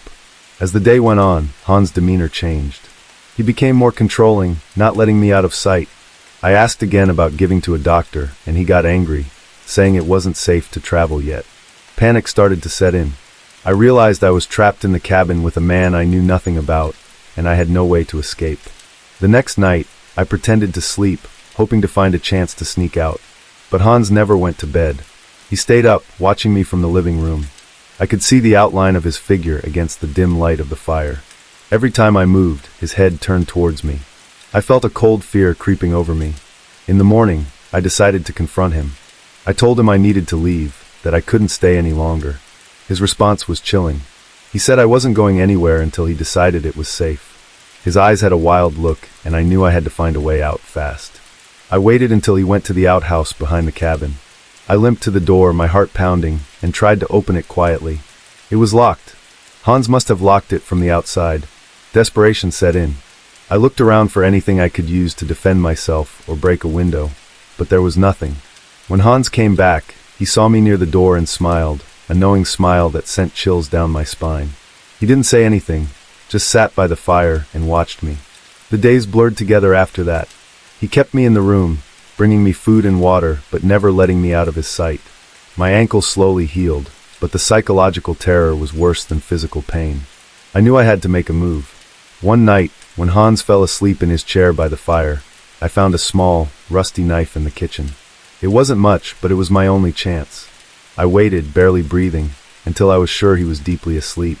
Then I crept towards the door and managed to pick the lock with the knife. It took what felt like forever, every tiny noise making me jump. Finally, the lock clicked open. I slipped outside, the cold night air hitting me like a wall. I hobbled as fast as I could down the trail, not daring to look back. I heard a shout from the cabin, and knew Hans had woken up. Panic gave me strength, and I pushed through the pain, moving faster than I thought possible. I reached a small village at dawn. The locals were shocked to see me, disheveled and in tears. They helped me to the nearest clinic, and I told them everything. The authorities were called, and they went to the cabin, but Hans was gone. They found evidence of other victims, though people who had never been reported missing because they were travelers like me far from home. I made it back home, but the experience left deep scars. The fear, the helplessness, it all stayed with me. I found this old bookstore downtown in Denver. It was one of those places that looked like it hadn't changed in 50 years. Dusty shelves, creaky floors, and the smell of old paper. I loved it. I was hunting for a rare book I'd heard about, an obscure crime novel from the 1930s. I didn't really expect to find it, but I figured it was worth a shot. The owner was this old guy named Mr. Harris. He was friendly enough, and after chatting for a bit, he led me to a back room. It was darker back there, with stacks of books that looked like they hadn't been touched in ages. After some digging, he pulled out the book. It was exactly what I was looking for. I bought it and headed home, excited to start reading. The book was fascinating, a gritty story about crime and corruption. But something felt off. As I flipped through the pages, I noticed some strange markings. They were small, almost hidden in the margins. At first, I thought they were just random scribbles, but the more I looked, the more I realized they formed a pattern. I spent hours studying the markings. It felt like a puzzle, and eventually I figured out they were some kind of code. I deciphered it, and what I found was shocking. The book wasn't just a novel, it was a record of real crimes. There were names, dates, locations, all pointing to a crime syndicate operating in Denver. I didn't know what to do. Part of me wanted to go to the police, but I didn't know if I could trust them. What if they were involved? I decided to keep digging. Maybe I could find more clues, something that could expose the syndicate without putting myself in danger. Over the next few days, I couldn't shake the feeling that I was being watched. It started with little things, a car parked outside my apartment for too long, strangers giving me odd looks. I told myself I was being paranoid, but the feeling wouldn't go away. One night, I was heading home from work when I noticed a man following me. He was dressed in dark clothes and kept a distance, but I knew he was watching me. I took a few detours trying to lose him, but he stayed on my trail. I finally made it to my apartment and locked the door behind me, my heart racing. I peeked out the window and saw him standing across the street, staring up at my building. I called a friend, told them what was happening, and asked if I could stay at their place for a few days. They agreed, and I packed a bag, trying to calm my nerves. The next day, I went back to the bookstore to see Mr. Harris. I needed to know if he was aware of the book's hidden contents. When I arrived, the shop was closed. A for sale sign hung in the window. It didn't make sense. I had just been there a few days ago, and there was no mention of it closing down. I asked around the neighborhood, but no one knew what had happened to Mr. Harris. It was like he had vanished overnight. I was starting to feel like I was in over my head. The more I dug, the more dangerous it became. That night at my friend's place, I heard a noise outside. It was a soft scraping, like someone was trying to pick the lock. I grabbed a kitchen knife and crept to the door. The noise stopped, and I heard footsteps retreating. I looked through the peephole but saw nothing. The next morning, I found a note slipped under the door. It was a warning, telling me to stop looking into the book or there would be consequences. My friend was terrified and told me to go to the police. I knew I had to, but I was still scared they might be involved. I decided to take a chance and went to the local precinct. I asked to speak to a detective and told him everything. To my relief, he seemed genuinely concerned and agreed to help. He took the book and promised to look into it. For a few days, things seemed to calm down. I stayed with my friend, trying to return to some sense of normalcy. But then I got a call from the detective. He wanted to meet in person, said he had found something important. We met at a diner downtown. He looked nervous, glancing around like he was being watched. He slid a file across the table to me. Inside were documents and photos, evidence that tied the book to real crimes. But there was also something else. A list of names, including high-ranking officials and law enforcement. The detective told me we were in serious danger. The syndicate had people everywhere, and they would stop at nothing to get the book back. He said we needed to go into hiding, that he had a safe place where we could stay until it was safe to come out. We left the diner separately, trying to avoid drawing attention. I followed his instructions, meeting him at a remote cabin outside the city. It was isolated, surrounded by woods, a perfect place to lay low. For a while, it seemed like we were safe. But then one night, I woke up to the sound of cars approaching. The detective burst into my room, telling me to grab my things and run. The syndicate had found us. We bolted into the woods, the sound of footsteps and shouting behind us. I could barely see, my heart pounding in my chest. We ran for what felt like hours, until we stumbled upon an old abandoned shack. We hid inside, trying to catch our breath. The detective whispered that we needed to keep moving, but we were trapped. We heard them outside, searching the area. It was only a matter of time before they found us. The detective pulled out his gun, ready to defend us. Just as they were about to break in, we heard sirens. The real police had arrived, tipped off by a friend of the detective. There was a shootout, and after what felt like an eternity, it was over. The syndicate members were arrested, and we were safe. The detective and I were taken back to the city, where we gave our statements. The evidence from the book led to a massive investigation, bringing down the crime syndicate and exposing the corrupt officials. It was a terrifying experience, but in the end, justice was served. I was driving through New Mexico on my way to visit family, and it was getting late. I decided to stop at a small motel off the highway. It looked old, but I was tired and needed a place to rest. The sign said vacancy in flickering neon. I pulled into the gravel parking lot and walked to the office. The receptionist was an older woman, her face lined with age, but she had a friendly smile.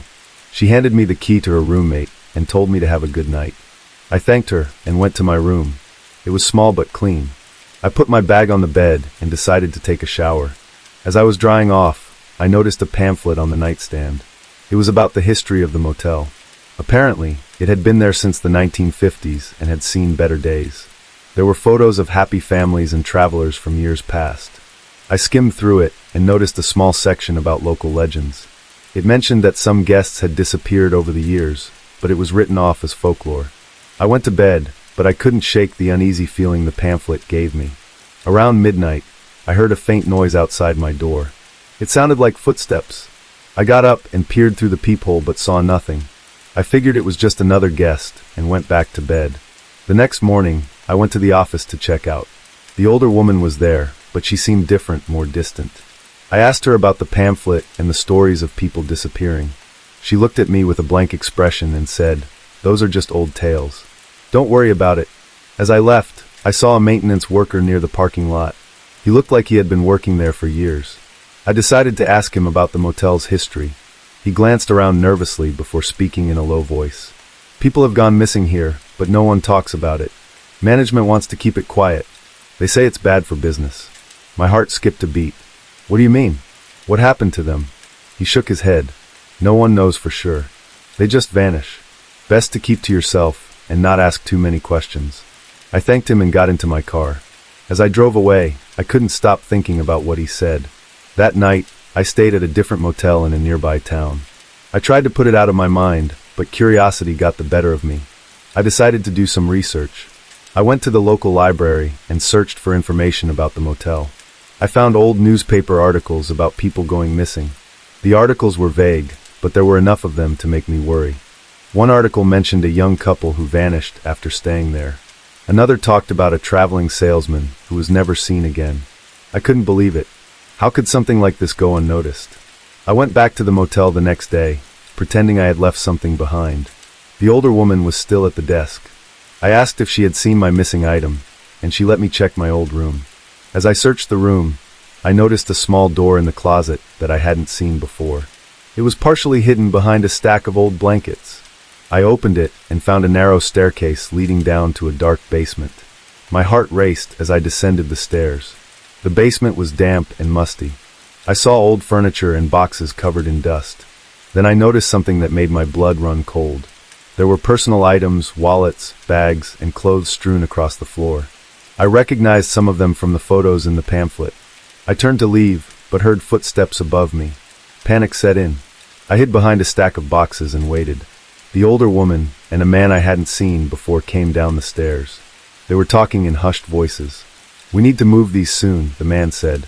"Someone's going to notice." The woman nodded. "I know, but it's getting harder. People are asking questions." I couldn't believe what I was hearing. They were involved in the disappearances. I had to get out of there before they found me. I waited until they left, and then made my way back up the stairs as quietly as possible. I slipped out of the room and ran to my car. My hands were shaking as I started the engine and sped away.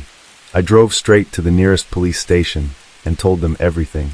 At first, they seemed skeptical, but when I showed them the articles and described what I had seen, they agreed to investigate. A few days later, I got a call from the police. They had found the basement and the evidence I described. The motel owners were arrested and the motel was shut down. The story made the local news, and I was relieved that the truth had finally come out. But the experience haunted me. I couldn't shake the feeling of being watched, and I avoided motels for a long time. Even now, I still think about the people who disappeared and wonder what really happened to them. It's something that will stay with me forever. It was supposed to be a simple stopover. I had been driving for hours along the California coast, heading south to visit my sister. The sun was setting, and I decided to find a place to stay for the night. I pulled into a small, nondescript motel off the highway. It looked a bit run down, but I was too tired to be picky. The manager at the front desk was a middle-aged woman with tired eyes. She checked me in with minimal conversation and handed me a key. My room was at the far end of the building, away from the road noise. It seemed quiet enough, and I was grateful for that. After settling in, I decided to take a shower. The water pressure was weak, but the hot water felt good. I wrapped myself in a towel and looked out the window. The parking lot was almost empty, just a couple of cars scattered around. One of them, a black SUV, stood out. It was parked at an odd angle, and I couldn't see anyone in or around it.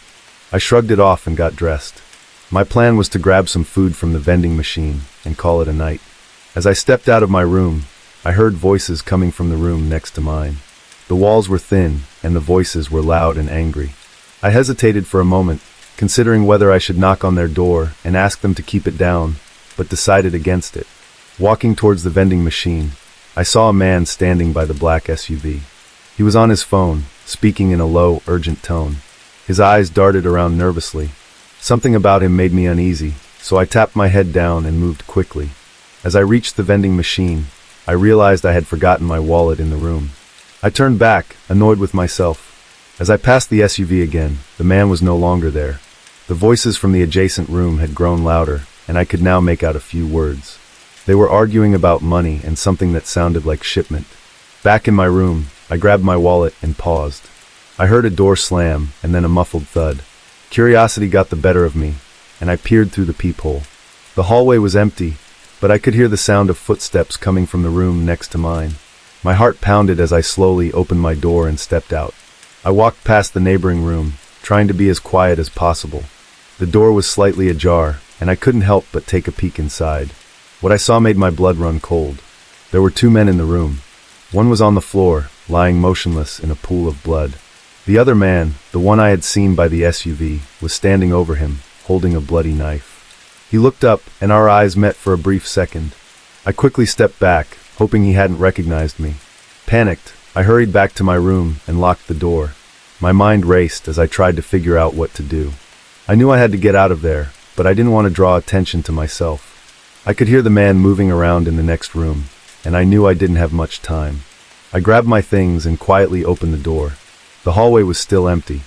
I moved swiftly towards the exit, praying I wouldn't run into anyone. As I reached the parking lot, I saw the man again. He was loading something into the trunk of the SUV. I ducked behind a car and watched, my heart pounding in my chest. He finished what he was doing and got into the SUV. I waited until he drove off before making a run for my car. My hands were shaking as I fumbled with the keys. I started the engine and sped out of the parking lot, not caring about the speed limits. I drove for miles, not daring to stop until I reached a gas station on the outskirts of a small town. I parked in a well-lit area and sat there, trying to calm down. I knew I had to call the police, but I was terrified the man might find me. What if he had seen my license plate? What if he knew who I was? I finally mustered the courage to call 911. The dispatcher took my information and assured me that officers would be sent to the motel. They advised me to stay put and wait for the police to arrive. Minutes felt like hours as I waited in the gas station parking lot. Eventually, a patrol car pulled up and two officers approached me. I explained everything I had seen, and they took my statement. They told me to stay in town for the night and check into a different motel. They would keep me updated on the situation. I barely slept that night, jumping at every sound. The next morning, I got a call from one of the officers. They had found the man's body in the motel room, but the suspect was still at large. They assured me they were doing everything they could to find him and keep me safe. Days turned into weeks, and I couldn't shake the feeling of being watched. I moved in with my sister temporarily, too scared to stay alone. The police kept in touch, but there were no new leads. The suspect had vanished without a trace. It took a long time for me to feel somewhat safe again. I installed security cameras at my sister's place and never went anywhere without checking my surroundings. The fear never completely went away, but I learned to live with it. The experience changed me. I became more cautious, more aware of the dangers that could be lurking around every corner. I moved to a small town in Iowa after my divorce, looking for a fresh start. I found a little house to rent on the edge of town. It was old but cozy, and the rent was cheap. My landlord, Mr. Peterson, was an older man, maybe in his late 60s. He seemed nice enough, always polite, but a bit too friendly sometimes. A few months after I moved in, I started noticing odd things around the house. At first, it was small stuff like misplaced items or doors I knew I had closed being left open. I thought I was just being forgetful. I had a lot on my mind with the new job and settling into a new place. One night, I heard noises coming from the attic. It sounded like footsteps. I told myself it was just the house settling or maybe some animals, but the noises kept happening, usually late at night. I called Mr. Peterson about it, and he said he'd come by to check it out, but I never saw him do it. I tried to ignore it, but then I started feeling like I was being watched. It's hard to explain, but I would be sitting in the living room or cooking in the kitchen and just feel eyes on me. It got to the point where I couldn't relax in my own home. One night, I was lying in bed when I heard the noises again, but this time they were louder, like someone was walking around. My heart was pounding. I grabbed a flashlight and quietly made my way up to the attic door. I hesitated for a long time, my hand shaking as I reached for the handle. When I finally opened the door, the attic was pitch black. I shone the flashlight around, but didn't see anything at first. I noticed a small corner that seemed out of place, like someone had tried to make a little living area. There was a sleeping bag, some food wrappers, and a pile of clothes that weren't mine. Panic set in. Someone had been living up there. I ran back downstairs, locked the attic door, and called the police. They came quickly, searched the attic, but whoever had been up there was gone. They took a report, but didn't find much evidence. They said they patrol the area more often, but it didn't make me feel any safer. A few nights later, I came home late from work and found Mr. Peterson in my house. He said he was checking on a leak, but there was something off about the way he was acting. He seemed nervous and kept glancing toward the attic door. I didn't say anything at the time, but I was suspicious. That night, I couldn't sleep. I kept thinking about how Mr. Peterson had a key to my house and how strange he'd been acting. I decided to stay up and keep watch. Around 2 a.m., I heard the attic door creak open. My heart felt like it was going to explode out of my chest. I grabbed my phone and called the police again, whispering that someone was in the house. I hid in the closet, peeking through the crack, and saw Mr. Peterson creeping down the attic stairs. He was carrying a knife. I could barely breathe, terrified he would hear me. The police arrived quickly this time, bursting through the door and arresting him. They found out he had been living in the attic for months, watching me through small holes he'd drilled in the ceiling. He had detailed notes about my daily routine and plans to harm me. They said he'd been obsessed with me since I moved in and had used his position as my landlord to get close. I moved out the next day, staying with a friend until I found another place far away from that town. I still have nightmares about Mr. Peterson and what could have happened if the police hadn't arrived in time. I'm more cautious now, always checking my locks and making sure no one is watching me. It's hard to feel safe after something like that, but I'm trying to move on. Working at the bar in New Orleans was usually pretty routine. I'd been doing it for a few years and had seen my fair share of wild nights, but nothing like what happened that one night. It started out like any other shift. The place was busy, filled with the usual mix of tourists and locals. Music played in the background, and the chatter of people having a good time filled the air. Around midnight, this guy walked in. He looked rough, like he'd been through a lot. He took a seat at the bar, ordered a drink, and sat there staring into his glass. At first, I thought he was just another tired soul needing a break, but as the night went on, his mood started to change. He began drinking fast, one shot after another. I tried to slow him down, offered him some water, but he brushed me off. His eyes were dark, and there was something unsettling about the way he watched everyone. Then he started talking to the people around him, getting louder and more aggressive. He yelled at a couple of guys sitting nearby, accusing them of things that made no sense. I went over and asked him to calm down. He glared at me, his eyes full of anger, and told me to mind my own business. I decided it was time to cut him off, so I told him he had enough and needed to leave. That's when things got bad. He stood up, knocking his stool over, and started shouting. The whole bar went quiet, everyone turning to see what was happening. I reached for the phone to call security, But before I could, he grabbed a bottle from the bar and smashed it against the counter. Glass flew everywhere, and people started to back away. He held the broken bottle like a weapon, waving it around and shouting. I tried to keep my distance, hoping he'd calm down, but he just got more agitated.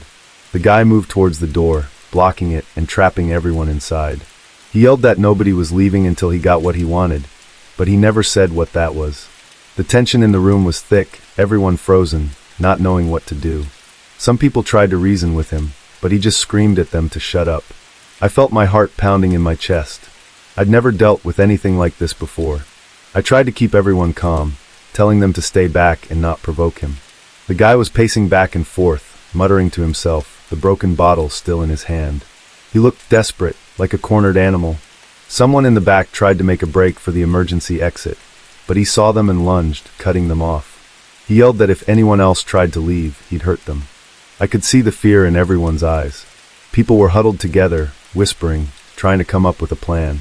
I knew we needed to do something before things got worse.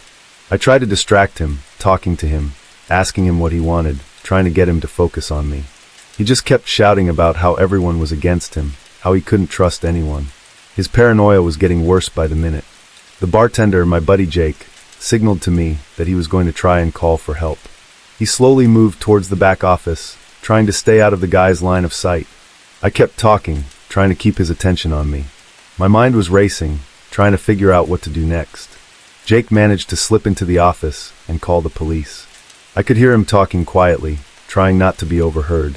The guy with the bottle was getting more agitated, pacing faster, his eyes darting around the room. I knew we didn't have much time. Minutes felt like hours as we waited for the police to arrive. I kept talking, trying to keep him calm, but it wasn't working. He started yelling again, demanding that everyone hand over their wallets and phones. People hesitated, but I nodded at them to do it, hoping to keep him calm. Just as things were reaching a breaking point, the police arrived. They moved in quickly, surrounding the bar. The guy saw them and panicked, grabbing a woman who was sitting nearby and holding the bottle to her throat. The room erupted in screams, everyone backing away even further. The police were shouting at him to let her go, but he just held on tighter, his eyes wild with fear. I felt sick, knowing that anything could happen. One wrong move, and someone could get seriously hurt. The standoff seemed to last forever, but finally, one of the officers managed to talk him down. They promised him he wouldn't get hurt if he let the woman go. Slowly, he lowered the bottle and released her. The police moved in and took him down, pinning him to the floor and cuffing him. Everyone in the bar was shaken but safe. I felt a huge wave of relief wash over me as the police let him out. People started to leave, murmuring to each other, still in shock over what had happened. I just stood there, trying to process everything. The bar was a mess, glass and spilled drinks everywhere, but we were all alive. It was the most terrifying night of my life, something I'll never forget. I still think about that guy sometimes, wondering what drove him to that point. I hope he gets the help he needs, but I'm just glad it's over. I was working the night shift at an abandoned factory in Detroit. The place was huge, filled with rusted machinery and broken windows. My job was to keep an eye on the place, make sure no one was breaking in or causing trouble. It was boring and lonely, but it paid the bills. One night, around 2 a.m., I heard noises coming from one of the back rooms. It wasn't unusual to hear the building creak and groan, but this sounded different, like footsteps. I grabbed my flashlight and headed towards the noise. My heart was pounding, but I told myself it was probably just a stray animal. As I got closer, I could hear voices, low murmuring voices. I rounded a corner and saw a group of people huddled together. They looked rough, dirty clothes and unkempt hair. They were squatters. I'd seen them around the city before, but never inside the factory. "Hey!" I called out, trying to sound confident. "You're not supposed to be here." They turned to look at me, their faces shadowed in the dim light. One of them, a tall guy with a beard, stepped forward. "We ain't hurting nobody," he said, "just looking for a place to stay." "This place isn't safe," I said, my voice shaking a bit. "You need to leave." The guy with the beard laughed, a harsh sound that echoed through the empty space. "You think you can make us?" he asked, taking a step closer. The others behind him were watching, their expressions hard. I backed up a step, feeling a surge of fear. "I'll call the police," I threatened, pulling out my phone. As soon as I did, one of the squatters, a woman with wild eyes, lunged at me. She grabbed my wrist and twisted it, making me drop the phone. It clattered to the ground, the screen shattering. Before I could react, the tall guy grabbed me and shoved me against the wall. "You shouldn't have done that," he said, his face inches from mine. I could smell his breath, rancid and sour. The others were closing in, surrounding me. I struggled, but he was strong. "Let me go," I shouted, but no one came to help. It was just me and them, alone in the dark. The woman picked up my phone and smashed it against the floor, making sure it was completely destroyed. "No cops," she hissed, her eyes wild. "We can't have no cops here." They dragged me deeper into the factory, away from the exits. My heart was racing, and I was starting to panic. They threw me into a small room and slammed the door shut, locking it from the outside. I was trapped. I banged on the door, shouting for help, but there was no one around to hear me. I could hear them talking outside, their voices muffled. They were planning something, but I couldn't make out what. I sat down on the cold, concrete floor, trying to figure out what to do. Hours passed. I could hear them moving around, but they never came back to the room. I was exhausted, but too scared to sleep. Every noise made me jump, expecting them to burst in at any moment. Finally, I heard footsteps approaching. The door opened, and the tall guy was standing there. "We've decided to let you go," he said, his voice flat. "But you don't tell anyone about this, Gio. If we see any cops around here, we'll come find you." I nodded, too scared to speak. He grabbed my arm and pulled me to my feet, dragging me back through the factory. The other squatters were watching, their eyes cold and hostile. They shoved me out the door and into the night. I stumbled, almost falling. "Get out of here," the tall guy said, slamming the door behind me. I ran. I didn't stop until I was far away from the factory, my heart pounding and my breath coming in gasps. I found a payphone and called the police, telling them what had happened. They promised to send someone to check it out, but I didn't wait around to see what would happen. I went home and locked all the doors, shaking with fear. I couldn't stop thinking about those squatters, their cold eyes and harsh voices. I knew I had to be careful. If they found out I had called the police, they might come after me. I didn't go back to the factory. I quit the job the next day, finding something else that was safer. But I couldn't shake the feeling of dread that hung over me, the memory of those squatters and their threats. It haunted me, a constant reminder of how close I had come to something terrible. Even now, I can't drive past that old factory without feeling a chill. I know the squatters are probably long gone, but the fear remains. I checked into a cheap motel in Arizona after a long day of driving. The sun had set, casting long shadows over the dusty parking lot. The place looked run down, but I was too tired to tear. The manager, an older man with a scruffy beard and yellow teeth, handed me the key to my room with a mumbled greeting. The room was at the far end of the building, away from the few other cars parked outside. The room was small and smelled faintly of mildew. The wallpaper was peeling, and the bedspread had seen better days. I set my bags down and flopped onto the bed, ready to relax. As I lay there, I heard a faint buzzing noise. I realized it was my phone, vibrating with a new message. I picked it up and saw an unknown number. "Nice red shirt. It suits you." I looked down at my shirt, a red t-shirt I had thrown on that morning. A chill ran down my spine. I hadn't seen anyone since I checked in. I glanced around the room, looking for hidden cameras, but saw nothing. I tried to shrug it off as a prank, but it still bothered me. A little while later, I decided to take a shower. As I stood under the hot water, I felt a strange sense of unease, like I was being watched. I quickly finished up and got dressed, then checked my phone again. Another message from the same number. "Hope you enjoyed your shower." My heart raced. Someone was definitely watching me. I went to the window and peered through the thin curtains, but the parking lot was empty except for the few cars. I double-checked the door to make sure it was locked, then sat on the edge of the bed, my mind racing. Minutes turned into hours, and I tried to distract myself with TV, but every noise outside made me jump. Eventually, exhaustion took over, and I dozed off, only to be woken by another message. "Sweet dreams." I felt a surge of anger and fear. I needed to find out who was doing this. I cracked my phone and texted back, demanding to know who they were and what they wanted. There was no reply. I paced the room, unable to calm down. The minutes dragged by, and then another message came through.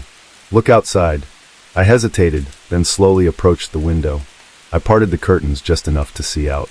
A figure stood in the parking lot, shrouded in darkness. They were looking directly at my room.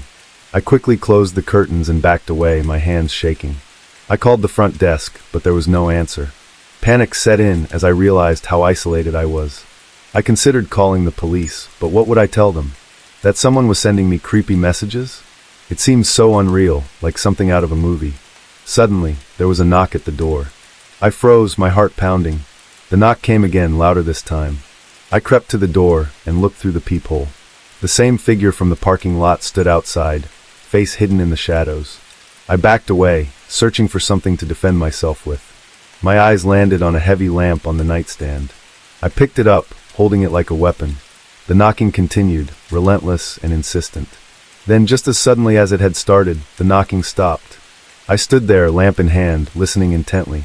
My phone buzzed again. "You're fun to play with." I felt a surge of rage. I threw the phone across the room, and it hit the wall with a thud. I needed to get out of there.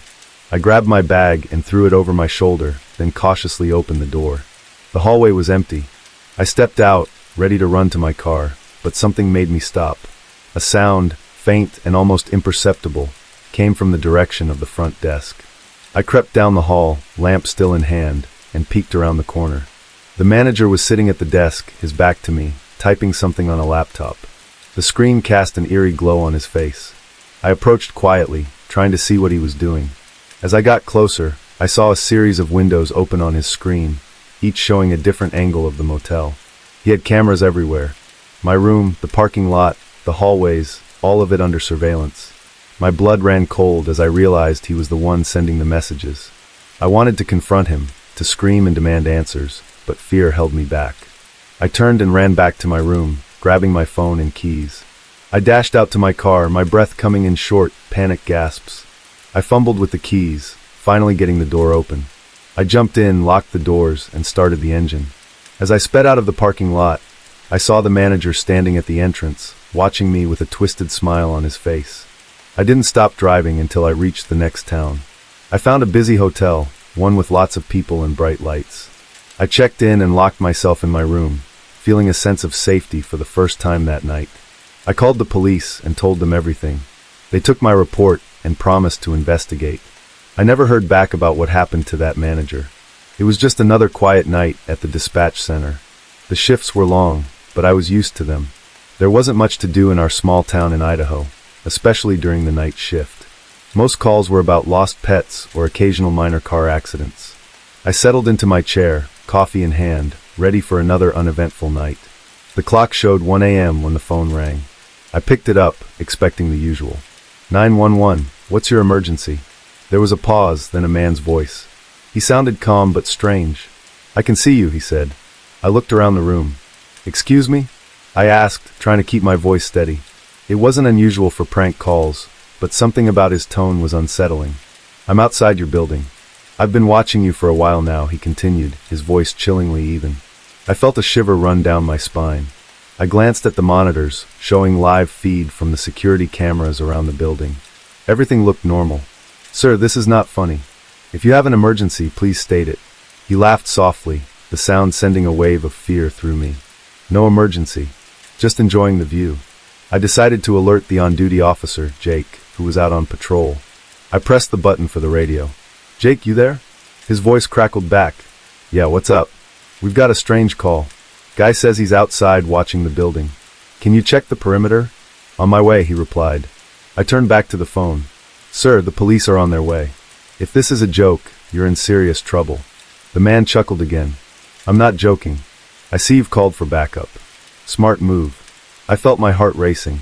I tried to keep him talking. Why are you doing this? There was another pause. I like seeing the fear. You have a lot of it right now. I swallowed hard, trying to stay calm. What do you want? Just to watch. For now, he replied. Jake's voice came through the radio again. Perimeter's clear. No sign of anyone. I looked at the cameras again. Jake, he says he's watching me. Can you check the blind spots? On it, Jake responded. I turned my attention back to the call. The police are checking the area. They will find you. Maybe. Maybe not, he said. It's a big building. I heard Jake's footsteps outside, and he came through the front door a moment later. He gave me a nod and started checking the rooms. Sir, this is your last chance. Identify yourself or face arrest, I said, trying to sound authoritative. The man was silent for a moment. Then he whispered, I'll be closer soon. The line went dead. I felt a wave of relief, but also dread. Jake came back into the room. Nothing. Place is empty. I explained the call to Jake in detail. He frowned. Probably some local idiot messing around. Still, I'll stay here for a bit. We sat in silence, the tension heavy in the air. Jake kept an eye on the monitors while I tried to focus on my work. Time passed slowly. It was almost 3 a.m. when the phone rang again. I answered it, heart pounding. 911, what's your emergency? Miss me? It was the same voice. I motioned to Jake, who immediately started looking at the cameras. Where are you? I demanded. Closer, he said, almost whispering. Jake grabbed his flashlight and headed back outside. I stayed on the line, trying to keep the man talking. Why are you doing this? To feel alive, he replied. Don't you feel it? The rush of fear? I heard a noise behind me and turned, but it was just Jake coming back in. Still nothing, he said quietly.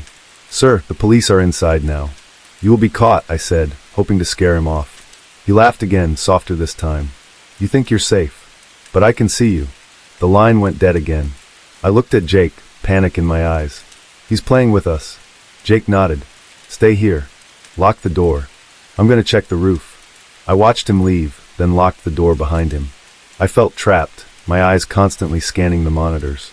Minutes felt like hours. The phone rang again. 911, what's your emergency? I said, my voice shaking.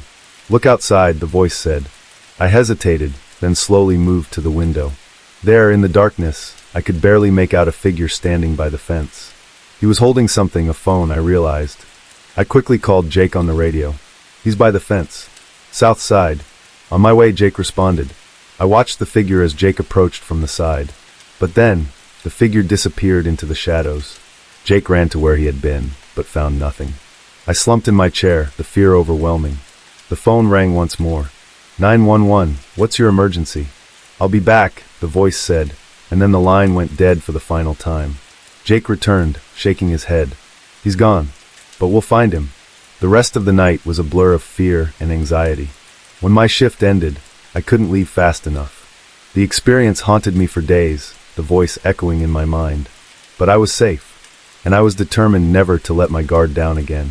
I was driving through Arizona, aiming to reach New Mexico by the next day. The sun was setting, casting long shadows across the desert landscape. I was tired from the long drive and needed a place to rest for the night. I spotted a small roadside motel, the kind with a neon sign flickering on and off. It seemed as good a place as any to stop. I pulled into the gravel parking lot and walked into the office. The man behind the counter looked to be in his late 50s, with thinning hair and a friendly smile that didn't quite reach his eyes. He checked me in, handed me a key, and gave me directions to my room. Roommate towards the back of the lot. The room was basic but clean enough. A bed, a small table, and a TV. I locked the door and settled in, looking forward to a good night's sleep. After a quick shower, I lay down on the bed, scrolling through my phone. Something didn't feel right, but I chalked it up to being in an unfamiliar place. As I was about to drift off to sleep, I noticed a small red light blinking in the corner of the room. I got up to investigate and found a hidden camera tucked behind the air vent. My heart started pounding. I scanned the room and found another camera hidden behind a painting on the wall. Panic set in as I realized there could be more. I quickly packed my things and decided to confront the motel owner. As I stepped outside, I saw him standing by the office, watching me. His smile was gone, replaced by a cold, calculating look. I approached him, trying to keep my voice steady. There are cameras in my room, I said, trying to sound firm. I want my money back, and I'm leaving. He didn't seem surprised. Instead, he pulled out his phone and showed me a live feed from one of the cameras in my room. You don't want to leave, he said, his voice low and menacing. Unless you want everyone to see these videos. My stomach turned. He was blackmailing me. I felt trapped and helpless. He told me to go back to my room and wait for further instructions. My mind raced, trying to think of a way out. I considered calling the police, but what if he had connections? What if they didn't believe me? I returned to my room, feeling more vulnerable than ever. I couldn't stay here, but I also couldn't leave without risking the footage being released. I needed a plan. I checked my phone and found that the reception was spotty, making it difficult to call for help. Suddenly, there was a knock on the door. I froze, my heart pounding in my chest. I didn't answer, hoping whoever it was would go away. The knocking continued, more insistent this time. I crept to the door and looked through the peephole. It was the motel owner. Open the door, Lisa, he said, his voice muffled but clear. We need to talk. I didn't respond. I backed away from the door, looking for anything I could use to defend myself. The only thing that came to mind was the lamp on the bedside table. I picked it up, my hands shaking. The door handle jiggled, and I realized he was trying to get in. I needed to act fast. I threw the lamp at the window, shattering the glass. The noise startled him, and I took the opportunity to climb out the window, cutting my hands on the broken glass. I ran towards my car, not looking back. I could hear him shouting, but I didn't stop. I fumbled with my keys, finally managing to unlock the door. I jumped in and started the engine, my hands still trembling. As I sped out of the parking lot, I glanced in the rearview mirror. He was standing in the doorway, watching me with that same cold look. I drove for miles, not stopping until I reached a larger town. I found a police station and reported what had happened. The officers took my statement and assured me they would investigate. They offered me a safe place to stay for the night, which I gladly accepted. The next day, I received a call from the police. They had raided the motel and found multiple hidden cameras in several rooms. The owner was arrested and charged with multiple counts of voyeurism and extortion. They assured me the footage would be destroyed and that I was safe. It took me a while to shake the feeling of being watched, but eventually I started to feel normal again. I was a journalist on the trail of a big story, a series of mysterious disappearances in a small town that had the whole community on edge. I was determined to uncover the truth, no matter what it took. So when I received a tip about a possible lead in the surrounding forest, I didn't hesitate to investigate. Armed with my notebook and camera, I set out into the woods, determined to get to the bottom of the mystery. But as I ventured deeper into the forest, the trees closed in around me, their branches blocking out the sunlight and casting long shadows on the forest floor. I tried to stay focused, but the eerie silence of the woods unnerved me. I pressed on, following a faint trail that seemed to lead deeper into the heart of the forest. With each step, the feeling of unease grew stronger, like I was being watched by unseen eyes. And then, just when I thought I couldn't go on, I stumbled upon a clearing in the trees, a clearing that seemed to pulse with an otherworldly energy. In the center of the clearing stood a group of people, dressed in tattered robes and chanting in a language I didn't understand. My heart pounded in my chest as I watched in horror, realizing that I had stumbled upon a sinister cult hiding in the woods. They seemed to sense my presence, turning towards me with eyes that gleamed with madness. I knew I had to get out of there, to escape before they noticed me, and I became their next victim. With a surge of adrenaline, I turned and ran, crashing through the underbrush with reckless abandon. But the cultists were out on my heels, their shouts echoing through the forest as they pursued me. I pushed myself harder, my lungs burning with exertion as I struggled to put distance between us. I didn't dare look back as I ran, the fear and panic driving me forward. It felt like hours before I finally emerged from the trees, gasping for breath and covered in sweat. But even as I collapsed on the forest floor, relief flooding through me, I knew that I couldn't rest for long. The cultists were still out there, lurking in the shadows, waiting for their chance to strike. With a shaky breath, I forced myself to stand and keep moving, determined to outweigh them and escape with my life. It was a race against time, a battle of wits between me and the sinister force that lurked in the depths of the forest. I pushed aside my fear and pressed on, my senses on high alert as I navigated the treacherous terrain. Every rustle of leaves, every snap of a twig sent a shiver down my spine as I searched for a way out. And then, just when I thought all hope was lost, I saw it, a break in the trees up ahead, a glimmer of light that promised safety and salvation. With renewed determination, I pushed myself towards it, ignoring the pain and exhaustion that threatened to overwhelm me. And then, finally, I burst through the trees and into the open air, gasping for breath as I emerged into the daylight. I collapsed onto the ground, exhausted and shaken, but alive. I took the job at the remote Colorado motel because it seemed peaceful and away from the city. The place was old but well kept, run by an older man named Mr. Thompson. He was a quiet guy, not very talkative. The motel had this eerie silence about it, especially at night when the wind helped through the pine trees surrounding it. My job was simple, checking in guests, cleaning rooms, and making sure everything ran smoothly. Most of the time, there weren't many guests. It felt like the world had forgotten about this place. But the pay was decent and the solitude didn't bother me. One night, I was doing my rounds, checking that all the doors were locked. I passed by the office, where Mr. Thompson usually worked late. The door was slightly open, and I heard voices inside. Curious, I peeked through the gap. Mr. Thompson was talking to two men in suits. They looked out of place in this rundown motel.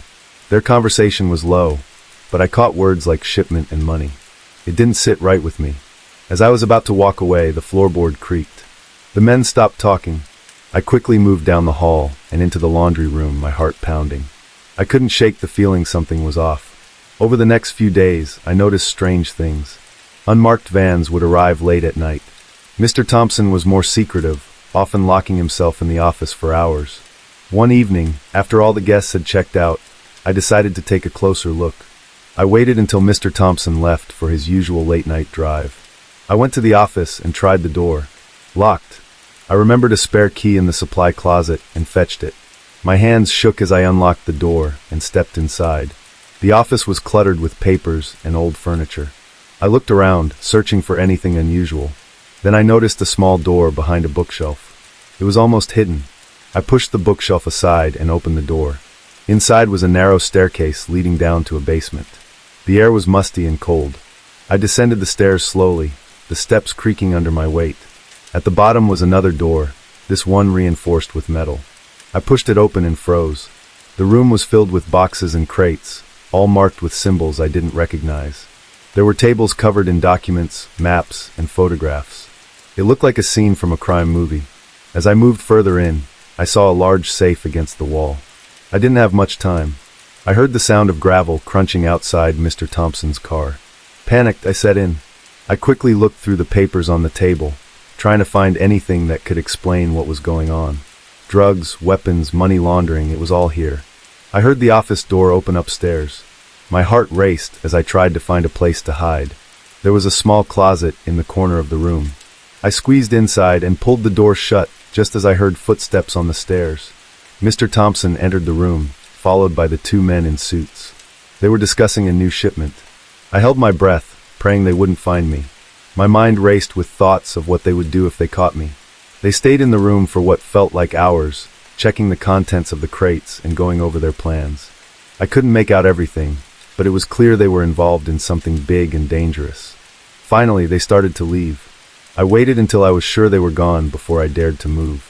I slipped out of the closet and back up the stairs, quietly closing the door behind me. I put the bookshelf back in place and locked the office door. My hands were still shaking. I knew I couldn't stay there any longer. I packed my things quickly but carefully. I had to get out without arousing suspicion. I left a note saying I had a family emergency and had to leave suddenly. Then I got in my car and drove away, my heart still pounding. As I drove through the dark, winding roads, I couldn't shake the fear that they might come after me. I had stumbled onto something dangerous, and I knew too much.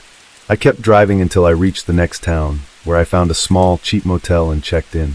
The next day, I went to the police. I told them everything I had seen and heard. They took my statements seriously and promised to investigate. I gave them the location of the hidden room and the evidence I had seen. A few weeks later, I heard that Mr. Thompson had been arrested, along with several others involved in the operation. The motel was shut down and searched thoroughly. The police found more than I had seen: weapons, drugs, money, all part of a large criminal network. I never went back to that motel. The experience left me shaken, but I was grateful to have gotten out alive. I had always loved vintage dresses. They were my passion, my hobby, and I had collected them for years.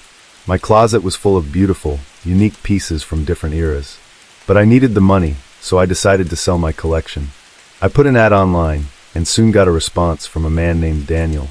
He seemed polite and very interested in buying the whole collection. Daniel came to my apartment in Nashville to look at the dresses. He was about my age, in his early 30s, with a clean-cut appearance and an easy smile. He complimented my taste and seemed genuinely fascinated by each dress. We chatted for a bit, and he asked a lot of questions about where I found them, what my favorite pieces were, and if I had more. It felt like talking to a fellow enthusiast, and I didn't think much of it. After a while, he decided to buy several of the dresses. He paid in cash and left with his purchases. I felt a mix of sadness and relief as I watched him walk away. It was hard partying with my beloved dresses, but I needed the money more. A few days later, I started noticing Daniel around my neighborhood. At first, I thought it was a coincidence. Maybe he lived nearby or worked in the area, but then I saw him more frequently. He was always just a little too close for comfort, always glancing my way with that same polite smile. One evening, as I was leaving my apartment, I found Daniel standing across the street.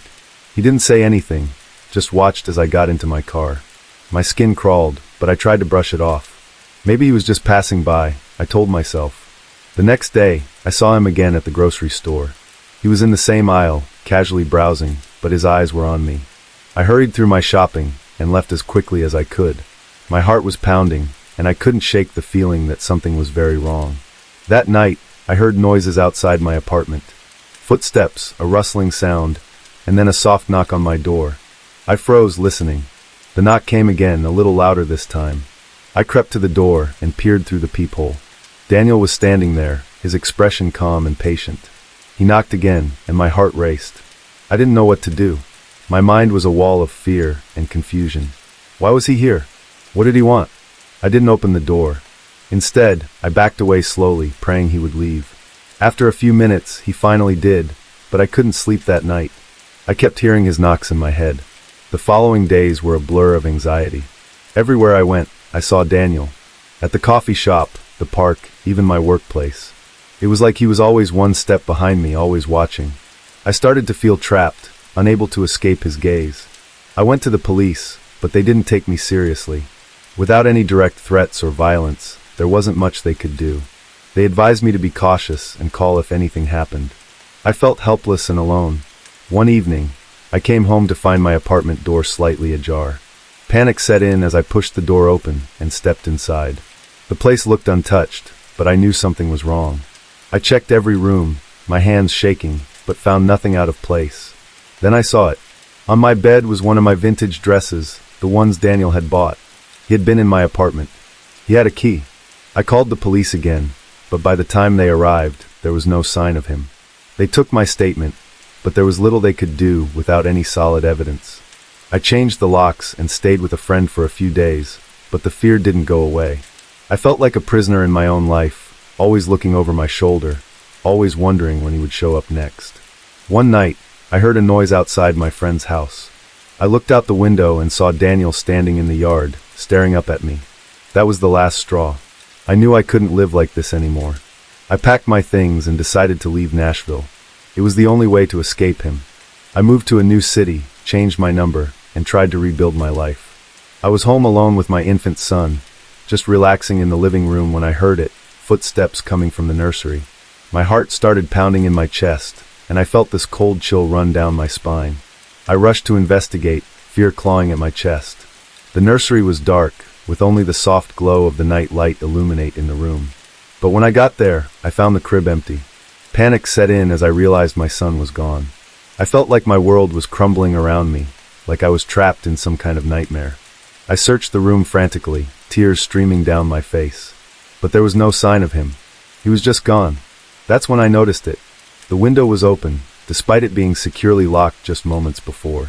My blood ran cold as I realized someone had taken him. I felt sick to my stomach, like I was going to throw up. I didn't know what to do. I wanted to scream, to run outside and search for him. But I knew I had to stay calm, to think clearly. I called the police, my hands shaking as I dialed the numbers. I tried to explain what had happened, but I could barely get the words out. I was so scared, so helpless. I searched the aisles from top to bottom, but there was no sign of him. It was like he vanished into thin air. The police arrived soon after, but they couldn't find anything either. They said they'd do everything they could to find him, but I knew it was too late. He was gone, and I was left alone with this unbearable grief. I felt like I was suffocating, like I couldn't breathe. I wanted to scream, to cry out in agony, but I couldn't.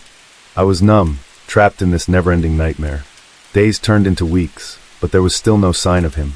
I felt like I was losing my mind, like I was trapped in this never-ending cycle of grief and despair. But then, just when I thought all hope was lost, I heard it, the sound of a baby crying.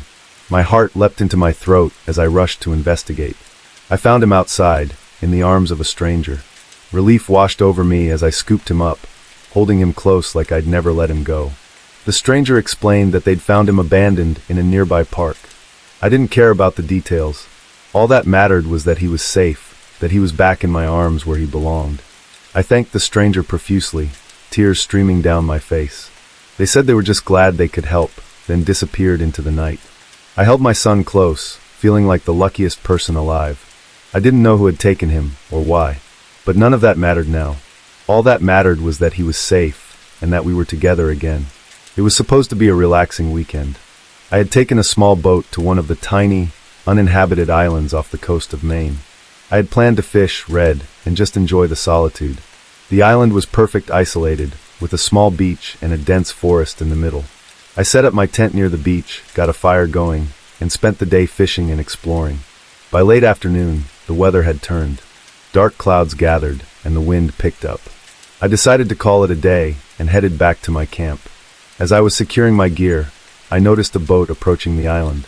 It seemed odd because this island was pretty far from the main coastline, and I hadn't seen any other boats all day. 3 men got off the boat. They waved and walked over. They were dressed like fishermen, with weathered faces and rough clothes. They introduced themselves, Tom, Bill, and Eddie, and said they were out fishing and had seen my campfire. They asked if they could join me for a bit to weigh out the weather. It seemed harmless enough, so I agreed. We sat around the fire, and they shared some of their catch. They seemed friendly at first, asking about my trip and what I did for a living. But as the evening wore on, their questions became more personal, and their demeanor started to change. They asked why I was out here alone, if anyone knew I was here, if I had a family waiting for me back home. Tom, the apparent leader, began talking about the island in a way that made me uncomfortable. He mentioned how easy it would be for someone to disappear out here, how nobody would hear a scream over the wind and waves. His tone was light, almost joking, but there was an edge to it that set off alarmed bells in my head. I tried to steer the conversation back to safer topics, but it was clear something was off. Bill and Eddie kept glancing at each other, then at me. The atmosphere grew tense, and I could feel the hairs on the back of my neck standing up. I decided it was time to end the evening. I thanked them for their company and suggested they head back to their boat before the storm hit. Tom laughed, a harsh, mocking sound, and said they weren't in a hurry. He stood up, towering over me, and said they had nowhere else to be tonight. His eyes were cold, and his smile didn't reach them. Bill and Eddie stood up too, flanking him, their expressions unreadable but menacing. My heart pounded in my chest. I knew I was in trouble. I tried to stay calm and told them I was tired and needed to get some sleep. Tom shook his head, still smiling that cold smile, and said they weren't done talking. He took a step closer, and I instinctively backed up, feeling the heat of the fire on my legs. Then, without warning, Eddie lunged at me. I dodged and ran toward the tent, but Bill grabbed my arm, twisting it painfully. I struggled, kicked, and managed to break free. I sprinted into the forest, my only thought to get away, to hide. The wind held through the trees, and rain started to pour down, turning the ground to mud. I could hear them crashing through the underbrush behind me, shouting angrily. I ran blindly, branches whipping my face, roots tripping me. My foot caught on something, and I went down hard, tasting dirt and blood. I scrambled up, heart pounding, lungs burning, and kept running. I found a small hollow under an old tree and squeezed myself into it, trying to make as little noise as possible. I could hear them nearby, their voices raised, cursing and calling for me. I held my breath, willing myself to be invisible. The minutes dragged by, each one an eternity. The rain pounded down, masking some of the noise, but not enough to drown out their voices. Eventually, their voices faded, and I dared to breathe again. I waited, shivering and soaked to the bone, until I was sure they were gone. Slowly, I crawled out and made my way back to the camp, staying low and quiet. The fire had died down, and the camp was empty. Their boat was still there, but there was no sign of the men. I grabbed my pack and slipped down to the beach, heading for the boat. If I could get to the mainland, I could find help. I pushed the boat into the water and climbed in, my hands shaking so badly I could barely hold the oars. I rowed with all my strength, the muscles in my arms burning, my mind filled with the fear that they would hear me, that they would come back and finish what they started. The storm made the crossing treacherous, but I didn't care. I kept rowing until I could see the lights of the mainland. I stumbled onto the shore, exhausted and terrified, and found a small diner still open. I called the police, and they came quickly, taking my statement and searching the island. They found the campsite, but the men were gone, leaving no trace behind. I never found out who they were or what they really wanted. The police said I was lucky to be alive, and I knew they were right. I haven't been back to that island or any other since. I was looking forward to a peaceful camping trip in the remote forests of Idaho, surrounded by nothing but towering trees and the sounds of nature. but what I encountered there was far from peaceful. As the sun began to set, I settled into my campsite, eager to unwind after a long day of hiking through the wilderness. But as darkness fell, a sense of unease settled over me. I couldn't shake the feeling that something wasn't quite right. That's when I noticed it, the faint sound of footsteps crunching through the underbrush, coming closer and closer to my campsite. My heart began to race as I strained to listen for any sign of who, or what, was approaching. Suddenly, I heard the sound of someone fumbling with the door of my van, their movements quick and furtive. I knew I had to act fast if I wanted to catch whoever was trying to break in. With a sinking feeling in the pit of my stomach, I crept towards the van, trying to stay hidden in the shadows as I approached. But as I drew closer, I realized I was too late. The door was already open, swinging wide to reveal the dark interior of the vehicle. I hesitated for a moment, unsure of what to do next. But as I listened to the sounds of someone rummaging through my belongings inside the van, I knew I had to act fast if I wanted to protect myself and my belongings. With a surge of adrenaline, I lunged forward, grabbing hold of the intruder and pulling them out of the van with all the strength I could muster. They stumbled and fell to the ground, their face obscured by the darkness of the night. But as they scrambled to their feet and turned to face me, I recoiled in horror. It was a stranger, their face twisted into a mask of rage and desperation as they glared at me with wild eyes. I tried to reason with them, to ask them why they were trying to break into my van. But they were beyond reason, their mind consumed by some unseen force that drove them to madness. With a sickening realization, I knew I had to get away from this person as fast as I could. I turned and ran, crashing through the underbrush as I tried to put as much distance between me and the crazed intruder as possible. But no matter how fast I ran, they were always right behind me, their footsteps echoing through the forest as they pursued me with relentless determination. I ducked and dodged through the trees, my heart pounding in my chest as I desperately tried to lose them in the darkness. But they were always one step ahead of me, their presence looming over me like a shadow in the night. I stumbled and fell, my breath coming in laggard gasps as I struggled to keep moving. But as I looked up, I saw the glint of moonlight on metal, a knife, held in the hand of the person who was chasing me. With a surge of fear unlike anything I had ever felt before, I pushed myself to my feet and kept running, driven by the primal instinct to survive at all costs. But just when I thought I couldn't run any longer, I stumbled upon a clearing in the forest. Without hesitation, I dashed towards the safety of the open space, hoping against hope that I could find some way to escape my pursuer. But as I reached the edge of the clearing, I came face to face with a sheer drop-off, a steep cliff that plummeted down into the darkness below. I skidded to a halt at the edge, my heart sinking as I realized I had nowhere left to run. With my back against the cliff, I turned to face my attacker, their crazed eyes burning with a manic intensity as they closed in on me with outstretched hands. In that moment, I knew I had to fight back with everything I had if I wanted to survive. With a scream of defiance, I launched myself at them, throwing punches and kicks with reckless abandon as I fought to defend myself against their onslaught. But they were too strong, overpowering me with ease as they pinned me to the ground with a vice-like grip.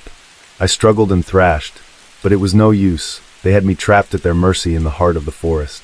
Just when I thought all hope was lost, I heard the sound of approaching footsteps. I looked up to see a group of hikers emerging from the trees, their flashlights cutting through the darkness as they hurried towards me. With a final burst of energy, I managed to break free from my attacker's grasp and scrambled to my feet. The hikers wasted no time in coming to my aid, surrounding me and driving my attacker back with shouts and warnings. Together, we fled into the safety of the night, putting as much distance between us and my would-be assailant as possible. I checked into the motel late, just as the sun dipped below the horizon. It was a small, run-down place in rural Kentucky, the kind you'd pass by without a second thought. I was traveling through for work, needing a place to sleep before heading out early the next morning. The manager, a burly man with a thick southern accent, handed me the key to room 6. He didn't say much, just nodded, and went back to watching his TV. The room was as expected, old, musty, with a bed that creaked in a bathroom that looked like it hadn't been updated in decades. I tossed my bag on the bed and decided to take a quick shower before getting some sleep. The water was lukewarm at best, and the pressure was almost non-existent. I didn't care, I just wanted to wash off the day's grime and relax. After my shower, I settled into bed with a book. It was quiet, almost too quiet, save for the occasional car passing by on the highway. I was starting to drift off when I heard a knock at the door. I looked at the clock, 11:30 p.m. Odd, I thought. Maybe it was the manager needing something. I got up, wrapped a towel around myself, and peeked through the peephole. There were 3 men standing outside, looking impatient. They didn't look like motel staff. I hesitated, unsure whether to open the door. Then one of them spoke up, his voice gruff. "We know you're in there. Open up, we need to talk." I cracked the door open, just enough to see them clearly. "Can I help you?" I asked, trying to keep my voice steady. "You're the one who checked in today, right?" The same man asked. "Yes, why?" "Come on out, we need to have a chat," he replied, his tone leaving no room for argument. I felt a chill run down my spine. Something wasn't right. "I don't think that's necessary. I'm just here for the night and leaving early tomorrow." The man exchanged a look with his companions. "Step outside." Now he ordered. I closed the door slightly, trying to think. They didn't look like they were going to leave. I didn't have many options. Grabbing my phone, I texted my colleague in trouble. "Room 6, rural motel. Call 911. Then I slowly opened the door again, stepping outside. The men surrounded me, their expressions hard. "We need to know who you're working for," the leader demanded. "I don't know what you're talking about," I replied, my voice shaking. "I'm just a traveler passing through. Don't lie to us. We know you're involved." "Who sent you?" he barked. Panic surged through me. They thought I was someone else, someone involved in whatever illegal activity they were part of. "I swear, you've got the wrong person. I'm not involved in anything. I don't know who you think I am, but I'm not them." The leader grabbed my arm, squeezing hard. "We don't believe you. You're coming with us." I struggled, trying to pull away. "Let go of me." I yelled, but it was no use. They were too strong. They dragged me towards a fan park nearby. My heart pounded as I fought to break free, but they shoved me inside and slammed the door shut. The drive felt like an eternity. My mind raced with thoughts of what they might do to me. I had to find a way out.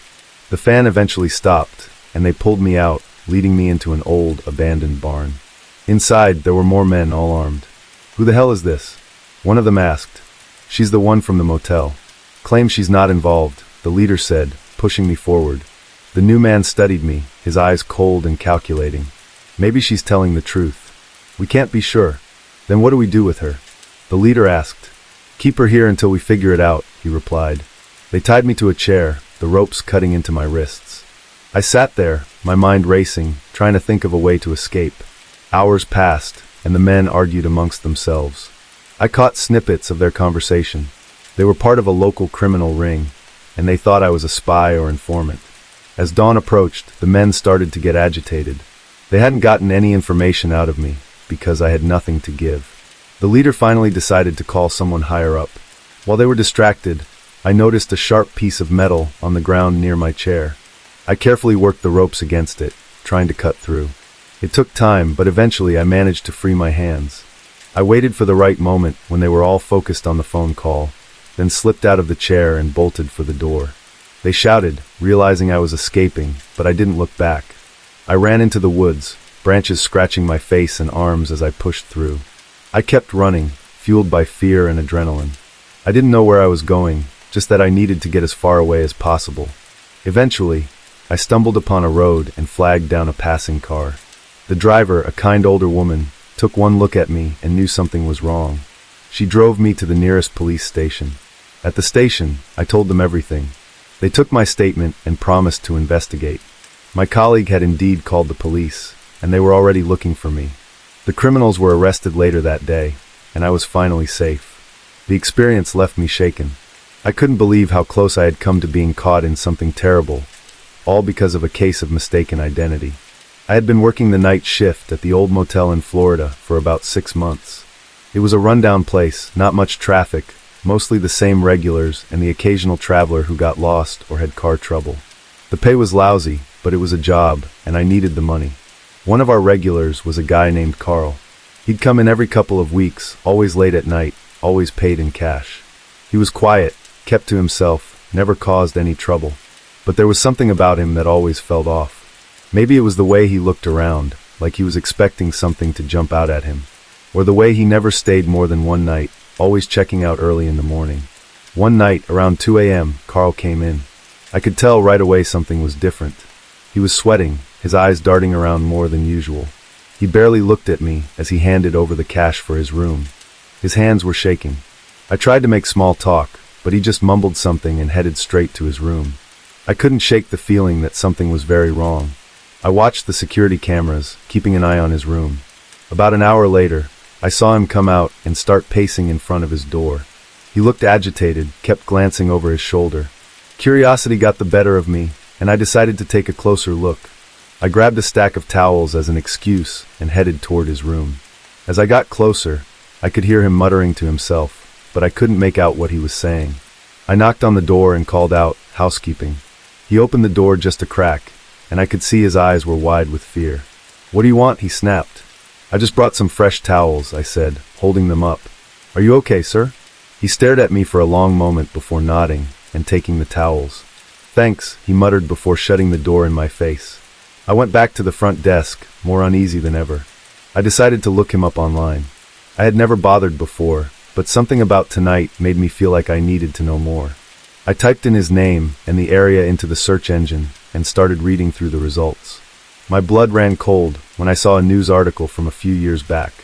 The photo was unmistakable. It was Carl. Only his name wasn't Carl. It was Daniel Markson, and he was wanted for multiple murders across several states. The article described him as extremely dangerous and likely armed. I felt a wave of panic, but tried to keep calm.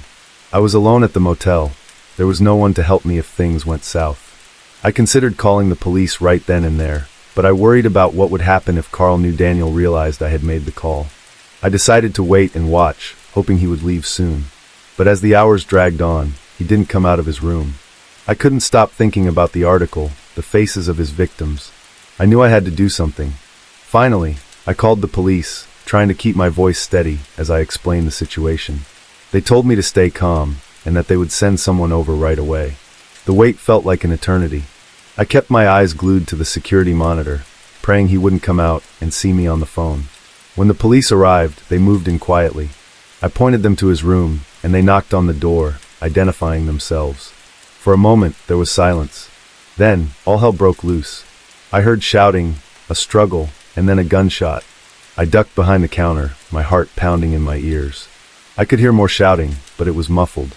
After what felt like forever, things went quiet. I peeked over the counter to see the police leading Daniel out in handcuffs. He looked defeated, his eyes on the ground. One of the officers came over to me and asked if I was okay. I nodded, too shaken to speak. He explained that Daniel had tried to fight them off and had been shot in the leg, but he would be fine. More importantly, he was going back to face justice for his crimes. The police took my statement and left, and I was alone again in the quiet motel. The adrenaline slowly drained away, leaving me exhausted. I knew I wouldn't be able to sleep, but I was grateful to be alive. In the following days, the motel was buzzing with activity. Reporters came by, and I had to give my statement over and over again. They praised me for my quick thinking, but I didn't feel like a hero. I was just glad it was over. I still work the night shift at the motel, but I'm much more cautious now. I watch the guests more closely, trust my instincts more. I had always loved camping, especially in remote places where you could really feel away from it all. This time, my friends and I decided to camp in a secluded area of the Adirondacks.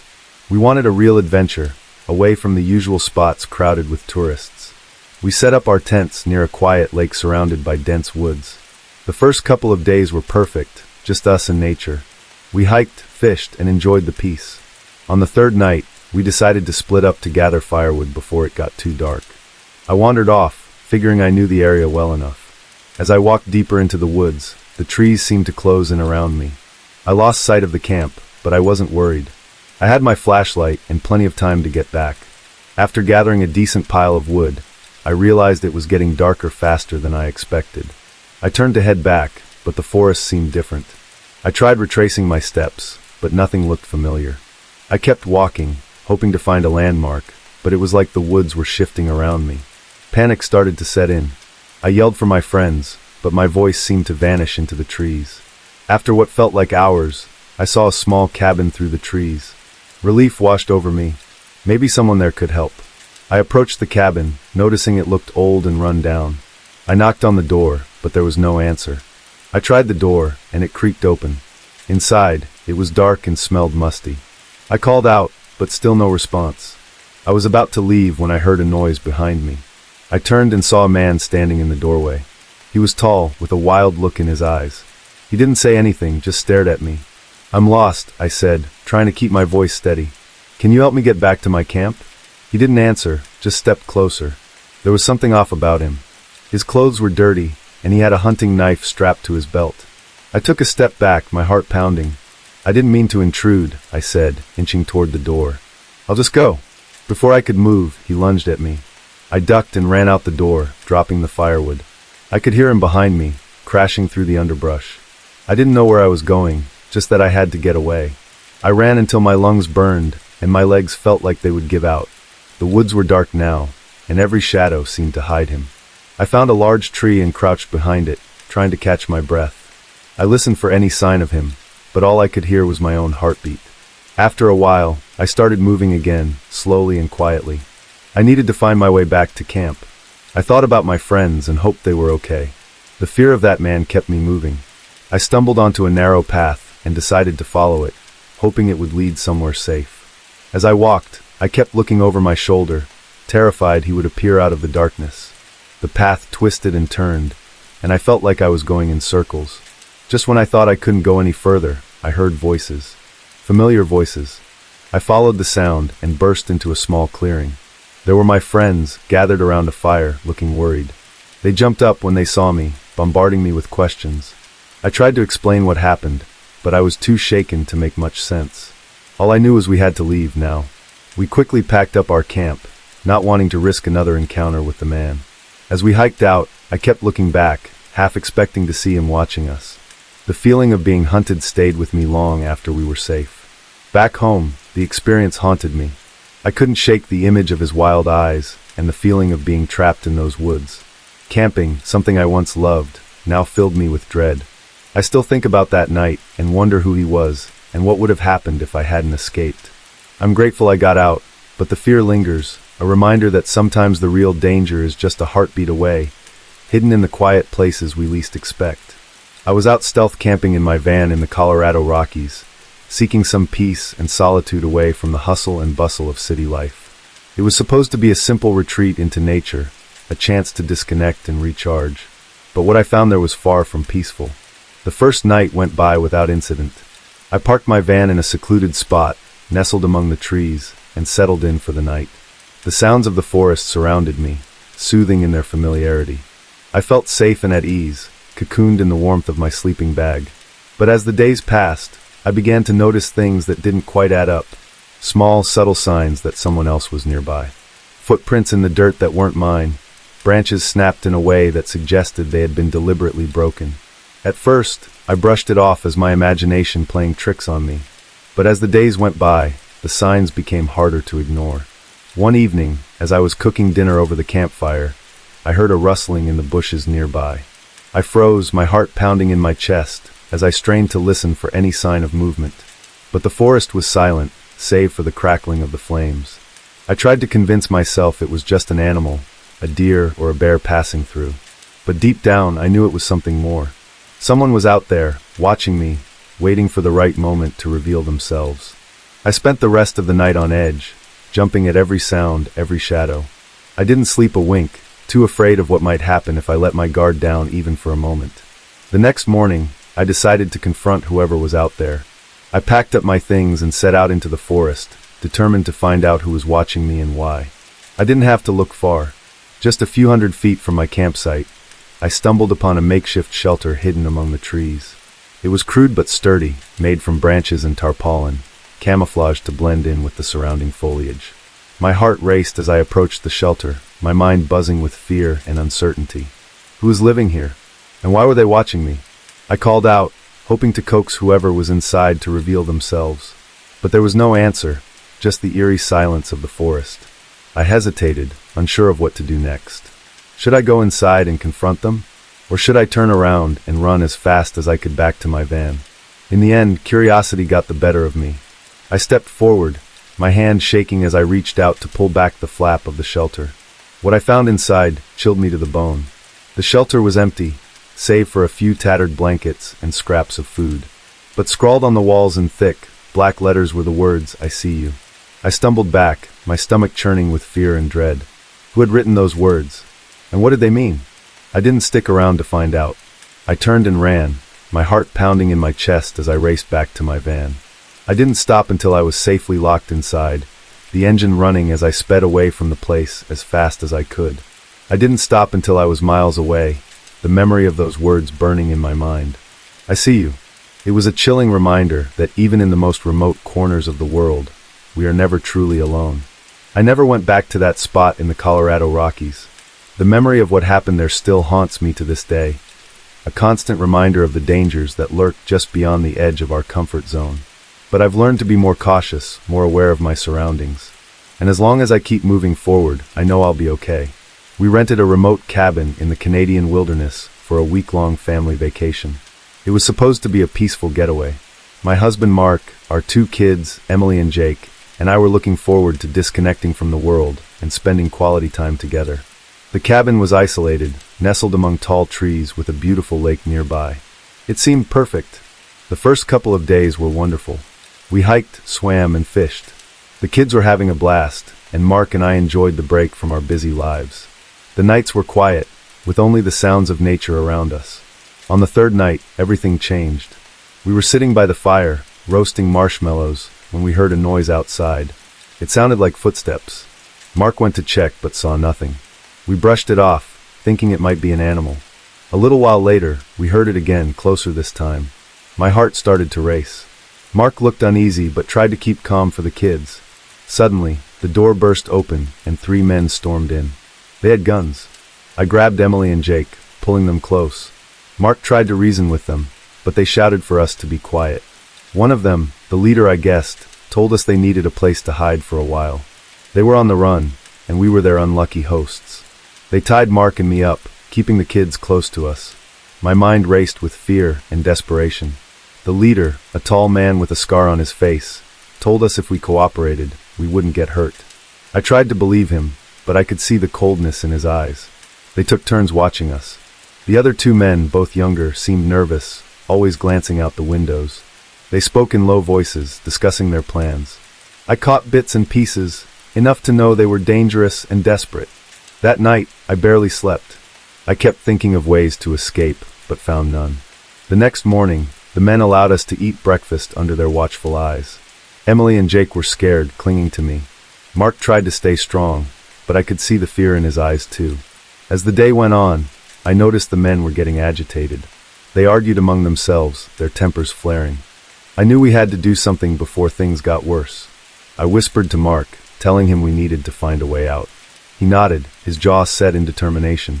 That evening, I noticed one of the younger men seemed more sympathetic. He watched us but didn't seem as hardened as the others. I decided to take a risk. When the other men weren't looking, I whispered to him, begging for help. He looked conflicted but didn't respond. Later, when the leader stepped outside, the sympathetic man came over to me. He said he couldn't let us go, but would leave the back door unlocked that night. It was our chance. I thanked him quietly, praying he was telling the truth. That night, once the men fell asleep, I whispered to Mark. We untied ourselves carefully, trying not to make a sound. I held Emily and Mark carried Jake. We crept to the back door, my heart pounding so hard I thought it would wake the men. The door was unlocked, just as the man had promised. We slipped outside into the darkness, moving as quickly and quietly as we could. The forest was dense, and we stumbled over roots and branches, but we kept going. We had to put as much distance between us and the cabin as possible. After what felt like hours, we reached the lake. We followed its edge, knowing it would lead us back to civilization. The kids were exhausted, but they were brave, not making a sound. I kept looking back, fearing we were being followed. At dawn, we saw a small fishing boat on the shore. Mark checked it and found it was still functional. We climbed in, and Mark started rowing. I helped the kids, trying to keep them calm. The boat moved slowly, but it was taking us away from the nightmare we had just escaped. We reached a small town by midday. We found the local authorities and told them everything. They took us in, gave us food and blankets, and assured us we were safe. The police went to the cabin, but the men were gone. They promised to keep looking for them. We stayed in that town for a couple of days, recovering from the ordeal. The kids had nightmares, and so did we. It took a long time to feel safe again. We never found out what happened to the men, but I hoped they were caught and couldn't hurt anyone else. That experience changed us. We were more cautious, more aware of the dangers that could be out there. But we were also more grateful for each other. We had faced a terrifying situation and made it through together. That bond, that strength stayed with us. We never went back to that cabin or any remote places for vacations again. The wilderness that once seemed so peaceful now felt threatening. We stuck to safer, more populated areas. And every time I hear a noise in the night, I remember the cabin and the men who held us hostage. But I also remember how we escaped, and that gives me strength. This is one of the saddest parts of my life, but I'll tell you about it. It was a pandemic, and work from home became popular. I just moved to my apartment 2 months before the lockdown. I used to work as a graveyard shift at BPO, so I just slept and took a bath at the apartment. My rest day was often spent at my friend Ronnie's house. When the lockdown happened, everything changed. Before the lockdown, I was accepted to apply online as a virtual assistant to a US client. I was happy because the pay was good. So for my first paycheck, I bought a gaming console. I ordered it online so that I wouldn't get bored and I could have fun. I wasn't used to not having fun. I was also a night shift as a VA.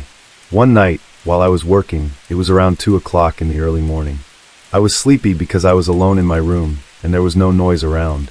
Unlike when I was still at BPO, I was with a lot of people on the production floor. All of a sudden, I heard a voice. It was a woman's voice. Her name was very clear to me. I turned around from where I was sitting. I looked around the whole room, even though I knew I wasn't with anyone. I thought I was just dreaming. I stood up and started walking. I walked to the kitchen to make some coffee. Suddenly, I woke up and felt sleepy. After I made some coffee, I left it on the table and went to the bathroom to pee. While I was peeing, I heard someone calling my name again. But that time, it was just the sound of someone calling my name. My hair stood up. Within 2 months in the apartment, that was the only time I was nervous like that. I'm not easily scared, because usually, I don't think of scary things even before. I quickly went back to my room to get some coffee. I lost my focus. I'm glad I finished the other tasks my client gave me. I thought I was just stressed or whatever, that what I heard wasn't true, and it was just my imagination. To get rid of my nervousness, I scrolled on Facebook and a few hours passed. But it was like my senses were heightened at that time. It was like, even though I was a little nervous outside, I was listening. When I couldn't take it anymore, I turned on the TV and turned on the gaming console. I turned left for a while, but only a few minutes passed when I suddenly heard a loud scream of a woman. There she was again, calling my name. My heart really pounded. I was sure that it wasn't just my imagination. It was true that someone was calling me, and it wasn't from outside the house or from the neighborhood. It was like I was in my own room. Out of fear, I stood up and moved to my working station. I put on my headset and played music on my laptop. Later, I fell asleep, Sir Mac. I was really lucky because my client didn't give me a new task that night. The next day, I woke up at 1 o'clock in the afternoon. I almost forgot everything that happened that night. I just remembered when I saw the TV and gaming console still open. I forgot to turn it off. I even got sick because my electricity bill was likely to increase. I was saving money because I spent money on buying a gaming console. I was thinking about who or what was calling my name. Maybe someone was snoring in that apartment. But why just then? I've been living there for 2 months. No one was talking to me. No one was mentioning my neighbors about their concerns when I talked to them when I was hanging my clothes on the rooftop. That night, Sir Mac, around 7 o'clock, that's when my questions were answered. I received a call from my mother in the province. She was crying when she told me the sad news. My sister was gone. She lost her life because of COVID-19. My world almost collapsed when I found out. I got mad at my mother. I confronted her why she didn't tell me right away, why I didn't know. I asked her when my sister got sick. She said it was only a week. That's why they didn't tell me so I wouldn't worry. They thought my sister would get better. They thought it was just a simple flu. My sister didn't go out until she had a hard time breathing last night. My sister was last to be admitted to the hospital. According to my mother, all the people in the house were quarantined. Thank goodness, Sir Mac, I didn't have a hard time going home to the province. I was looking for a place to stay in our province, and I found it. My sister's lips were creamy. I was so shocked, Sir Mac. My sister and I were so close. That's when I realized that maybe she was the one calling my name. Maybe she knew. That's why her voice sounded familiar. That's all for my story, Sir Mac. Thank you for reading. Hello, Sir Mac. Oh, I forgot. I'm a staff at a small convenience store that's open 24/7. My shift is at night, and I'm the one who changes at Beverly in the morning. We're not many in the store because it's small. That's why I'm usually alone at night. I rarely have losses or items missing. Maybe it's because our branch is in a good location, and we're not prone to holdups. There are also no bad-tempered people in our area. There's a police station nearby. But I don't know. I'm tall and have a big body, and maybe it's intimidating to bad-tempered people. One night, Beverly just got out of the back office. Her motorcycle helmet was broken because she was on her way home. She also said goodbye to me before she left. As for me, I just finished replenishing the bread on the shelves. It was already 9 o'clock. I went back to the counter to rest for a while. My back hurt from yawning while refilling the bread. Our manager is quite open-minded. She can sit down as long as she doesn't sleep at work. As usual, it's quiet in the store. Only a few customers are coming in. Then later, someone came out of the back office. Our door in the back office rings when someone comes in or out. That's why I knew right away. When I stood up and looked there, I saw Beverly walking towards the coolers. She stopped there, in front of the coolers, behind my back. I know it's Beverly based on the shape of her body and the color of the clothes she changed into the uniform earlier. I miss her so much. We're together every day, so there's no doubt that's her. I called her Sir Mac. I said, I thought you're already home. Why are you still here? Did someone leave you? But she didn't answer. She's still standing in front of the cooler. I lost my attention when a customer came in and bought a cigarette. When the customer left, I turned my eyes to Beverly. But I didn't look at her. I was more surprised, Sir Mac. That's why I approached the line of coolers. I also looked at other aisles. But my colleague wasn't there. I also went to the back office. Maybe she went back there. But she really wasn't there. I was confused. I didn't see her coming out. There's no other way. She can't hide behind shelves because the space is too small. And I know she's not like that. I also know that I don't blink. And I was still awake that day. I tried to ignore it. I just continued with my work. But I couldn't help feeling nervous. And my hair stood up. I went back to the counter and played music. Just like before, my duty was still the same. Only a few customers came in early. And more when it's morning. When it was 9 o'clock in the morning, our manager suddenly called. He said that Beverly couldn't come in. That she had an accident on her motorcycle on her way home. I was shocked. I couldn't believe it. I remembered that I saw Beverly last night. To be sure, I called Beverly's number. She answered, but in a different voice. It was Beverly's sister. According to this, her sister is still alive. But the situation is critical. According to the witnesses, the accident happened around 9 o'clock. Her sister's van was blown up. It's a good thing that the driver didn't run, and he promised to pay for everything. I was shocked, but I was relieved when I found out that Beverly is still alive. But it will take a long time for her to come back. I have a lot of injuries. I thought that Beverly might be alive in the hospital. Then her soul might visit our store while she's being saved. And it's impossible that I'm just being fooled by the eyes that I saw last night, Sir Mac. I'm sure that it's Beverly. Sir Mac, good morning to all of us. You can call me Win. I just sideline myself as a private driver. Sometimes I use my car. Sometimes I drive my own car. It's time for those who book me on Facebook. And even though their location is far, I still go there. I was a kid back then, so even though I didn't go home, I just put my clothes in my car just in case I need to change my clothes. Sometimes I even wear a padded jacket because of my driving, until the point that only a few people book me. I stayed at home for almost 2 weeks. My mom took care of me when I was 25, so when someone offered me a job, I accepted it right away. I'm still a driver, but I drive a truck. Just right, because I know how to drive a truck. These days, it's easy to drive trucks. Unlike the old models, it's really tiring to fight. I work at night. We drop items at factories. The legal items, Sir Mac. Not the illegal ones.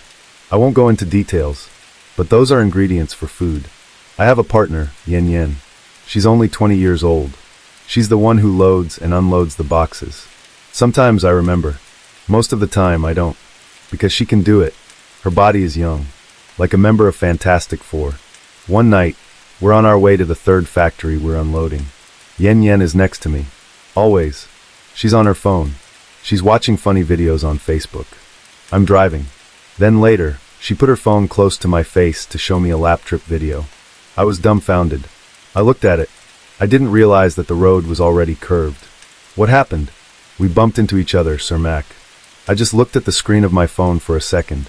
But those few seconds were the blink of dawn in our lives. What's more, there was a concrete post on the curb. That's where we bumped into each other. The truck stopped in the middle. I didn't know what my damage was. I just looked at it in the dark and lost consciousness. "Sir Mac, I just woke up at the hospital." My face was covered, even my right arm and leg. I saw my mom and brother next to me when I opened my eyes. They were crying when they saw me. I tried to speak, but I couldn't open my mouth. I just threw up. My mom was so happy even though she had tears in her eyes. She didn't even look at me. Maybe she knew what I was feeling. I wasn't okay. She just told me what kind of injuries I had. According to the doctor, my face was broken. The outside was also broken. Half of my bone on my face was broken. My right arm and leg were also injured. I was blinded by what I heard. But I wasn't too sad. Let's just say that I was ashamed because I was going to be fat for months. I didn't want to feel that way. Yania was lucky because she just hit her head. Other than that, nothing else. The doctor sent her home, but she was still being observed by her family. A few hours passed. I was just watching TV. It was a noontime show. My mom and brother weren't there. I think my brother went out and went to the grocery. My mom was filing a case at the hospital about my medicine. Later, my attention was stolen by a man standing at the door. He was a man, Sir Mac. He looked familiar. He just stared at me.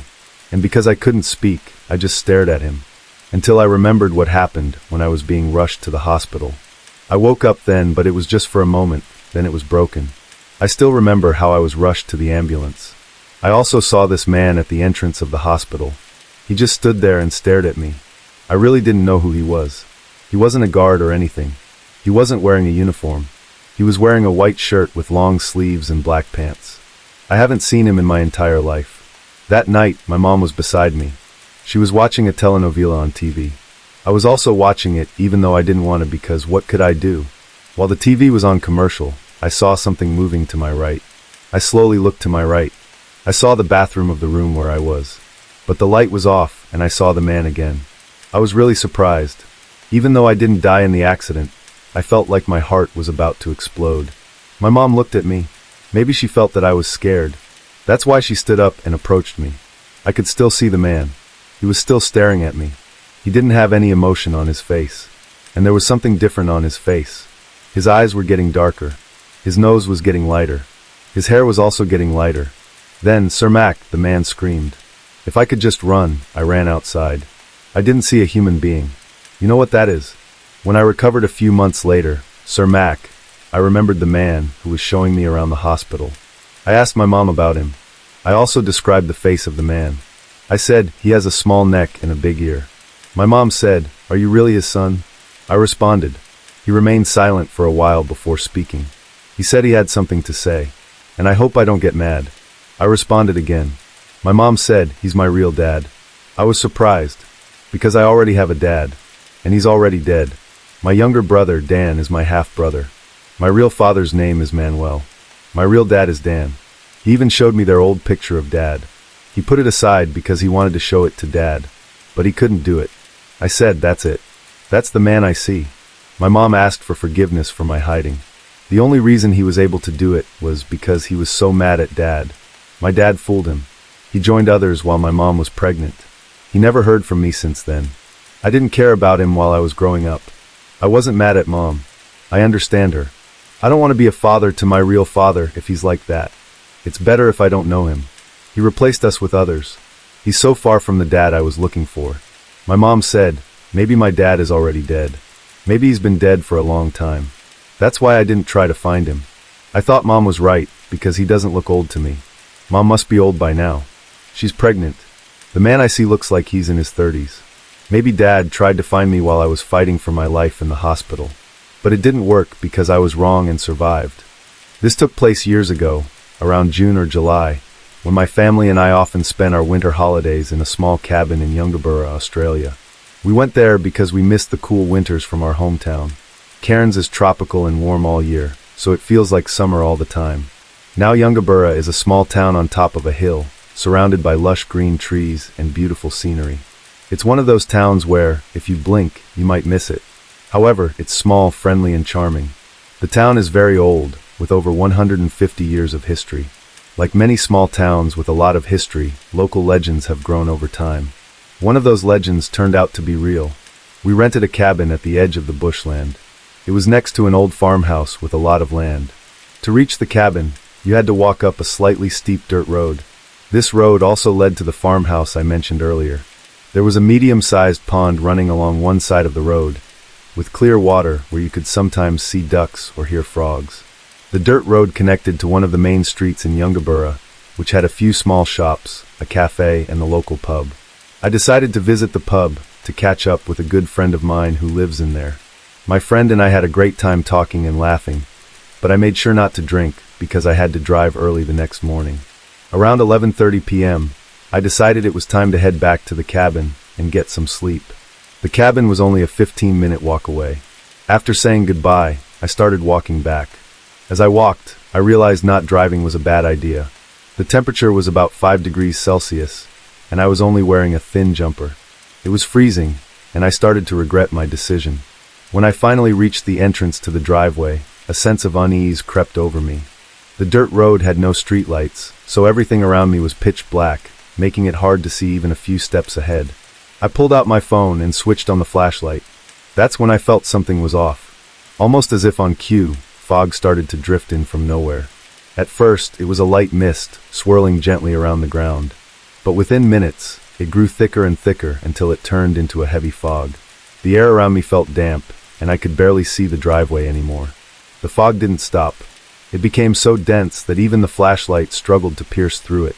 I decided to stop walking, as I knew there was a steep ditch nearby with a pond at the bottom. The last thing I wanted was to fall into it by accident. As I stood there, getting colder and more scared with every passing second, I noticed a small amber light in the distance. It was a lantern, slowly coming down the driveway. The light flickered through the thick fog, and for a moment it felt like a sign. Then I heard a voice, soft but clear, calling through the fog. "Son, is that you? Come out of the fog. Follow the lamp." Now I thought it was my mom, even though I couldn't see her yet. But I felt a sense of relief hearing her voice. I decided to trust the light and started following it. The soft glow cut through the fog, guiding me along the dirt driveway. I walked slowly, careful with every step, for about 3 minutes. Then I saw the light climb up a set of wooden steps, and I heard the creak of a door opening. That's when I knew I was very close to the cabin. The familiar sound of the door made me feel safe, and I hurried toward it. Then the light suddenly went out. I kept walking in the direction I had last seen it, calling out to my mom to turn the light back on. But there was no reply. I kept walking until I bumped into a wooden guardrail and some steps. I climbed up the steps, and as soon as I reached the top, my knees felt weak. It felt like they turned to jelly. I realized I was standing on the doorstep of the old abandoned farmhouse. The door was open, swaying in the wind, making a creepy creaking sound. In moments like this, you usually have 3 choices: flight, fight, or freeze. Then suddenly, I heard a voice coming from inside the house. It said, "My son, welcome home." The voice was calm, almost inviting, but something about it sent a chill down my spine. It didn't sound like my mom anymore. It had a clear British accent, and it was much deeper than hers. I felt my heart race as I realized that I would much rather be out in the fog, alone and cold, than standing on the doorstep of that house with that strange voice coming from inside. I quickly ran down the stairs, but then I heard the voice yelling, "My son, where are you going?" I started to sprint, but as I was running, I hit my foot and leg on something hard, and I fell flat on the ground. I scraped my knee badly, and had cuts all over my hands. When I looked around, I realized I hadn't tripped over a stone. I had tripped over a tombstone. That's when I screamed. I jumped up and started running again, calling out for my parents. After a while, I slowed down to a jog, still scared but trying to keep moving. I stopped running, thinking I had finally gotten far enough from the house to be safe. Suddenly small amber lights, at least 6 of them, started to appear in the fog. They flickered like lanterns and began moving closer, slowly surrounding me. My heart pounded as I realized there was no way out, but then I noticed a small gap between the lights. Without thinking, I bolted for it. Adrenaline kicked in, and I ran as fast as I could, feeling like I was in a race where the prize wasn't a medal. It was survival. My mind raced, and every sound made me more terrified. Then out of nowhere, BM, I slammed into something hard, and my head took the full impact. It was a wall, solid and unmovable. The force knocked me back, leaving me dizzy and disoriented. I stumbled, trying to figure out what had just happened, as the fear of what might be behind me grew stronger. I blacked out, and the next thing I remember was my dad waking me up. He told me he heard something hit the cabin, which made him come outside to check. When he looked around, he saw a small amber light flickering near the farmhouse through all the thick fog. That was the end of my night, and the last time we ever stayed near that cabin. We decided not to leave early the next morning, so I could rest and recover. During the day, I called my friend and invited him to visit. I hoped he could help me understand what I saw and what my dad saw that night. My friend and I sat on the patio, the cool air making me feel a little more at ease, though my eyes kept drifting to the farmhouse in the distance. It was only about 500 meters away, but it looked so old and empty. Then he began telling me the story connected to that house. According to him, when the town was first being built in the late 19th century, that farmhouse was one of the first to be constructed. In the 1910s, a well-known woman named and lived there with her son. Then one day, she allowed her son to play with his friends on the main street of the town. This part of the story seemed like a normal memory of childhood, until my friend paused and looked at me with a serious expression. As it started to get late, and became more and more worried, then heavy fog began to roll in, making everything hard to see, and decided to take her kerosene lamp and go look for her son. As she walked down the street, she could hear his footsteps. She called out, telling him to follow the light of the lamp. But when she made it back to the house, her son wasn't with her. The next morning, they found him at the bottom of the pond. He had hit his head hard and was lifeless. The grave near the farmhouse is said to be her son's. People say that on cold winter nights, and still searches for her son. She is said to trick men from the pub, thinking they are her lost son, and leads them into the fog, never to be seen again. In the summer of 2014, after the Purge movie came out, my dad, my brother who was 11, and I decided to spend a week at a cabin. It was during our summer break, and the plan was to relax, fish, and enjoy the outdoors. The cabin was in a quiet wooded area, far from any big towns, so it felt peaceful. On our third night there around 11 p.m., we were inside winding down for the day when we heard a knock at the door. When my dad opened the door, a man was standing there. He looked nervous and explained that his car battery had stopped working while he was driving. So, he asked if we could help jumpstart his car. My dad agreed to help the man, but told us to call the police if he didn't come back in 20 minutes. Our cabin was deep in the woods, and the man wouldn't have had any reason to be out there, unless he was coming to our cabin on purpose. 2 nights later, my brother and I stayed up late watching TV in the living room. It was quiet, and the lights from the TV were the only thing lighting up the room. Then around 1 a.m., we noticed a man standing on the porch outside. He was wearing a uniform with the resort's logo on it, and there was an official car from the resort parked nearby. The man didn't knock or say anything. He just stood there, staring into the cabin through the window. We had no idea how long he had been there before we noticed him. My dad, who was already annoyed by this point, got up and went to the door.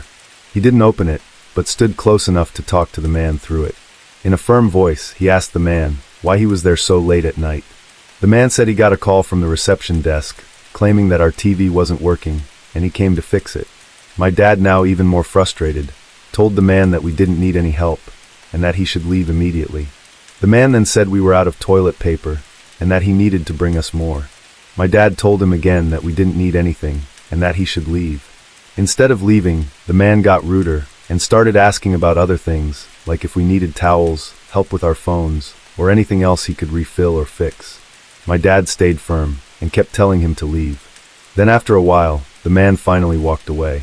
In the following morning, we called the reception desk to report what had happened, because the man's behavior was clearly not normal. When we told the reception desk what happened, they said they don't send anyone out that late to the cabins for services anymore. They said it must have been a mistake. Then they asked us to describe the man, so we told them he was around 55 years old, tall, with light blonde or grayish hair and blue eyes. The person at the desk told us that no one who looked like that worked there. By this point, we were all seriously freaked out. We had no idea who this man was, or why he came to our cabin in the middle of the night.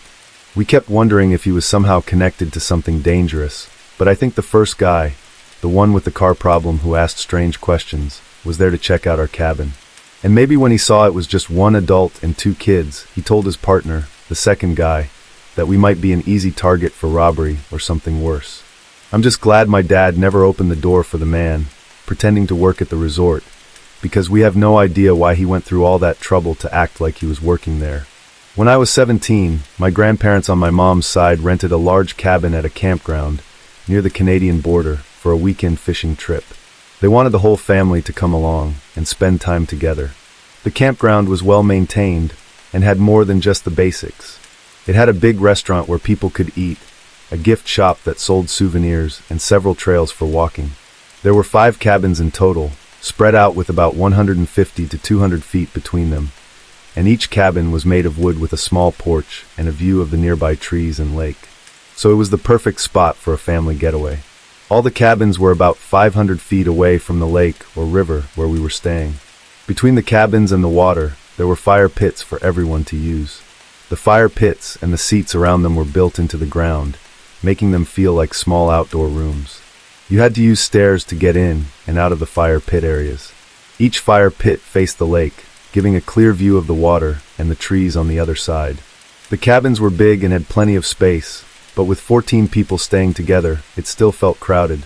Since I was one of the few girls there, I didn't get a bedroom and ended up sleeping on the futon in the living room. The futon was right next to the main windows and close to the front door, so I could hear everything happening inside and outside the cabin. On Saturday night, most of my family was sitting around the fire pit outside. I was lying on the futon in the living room, and my 11-year-old cousin was sitting in a chair next to me, playing on his phone. The lights in the cabin were off, and it was getting dark outside.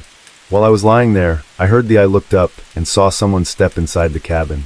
The cabin was dark, and the little bit of light coming from outside was behind the person, so I couldn't see their face or any details. All I could see was their shadowy outline. I knew right away it wasn't anyone from my family, but I could tell it was a man. My chest tightened as fear set in. He stepped further into the cabin, moving slowly.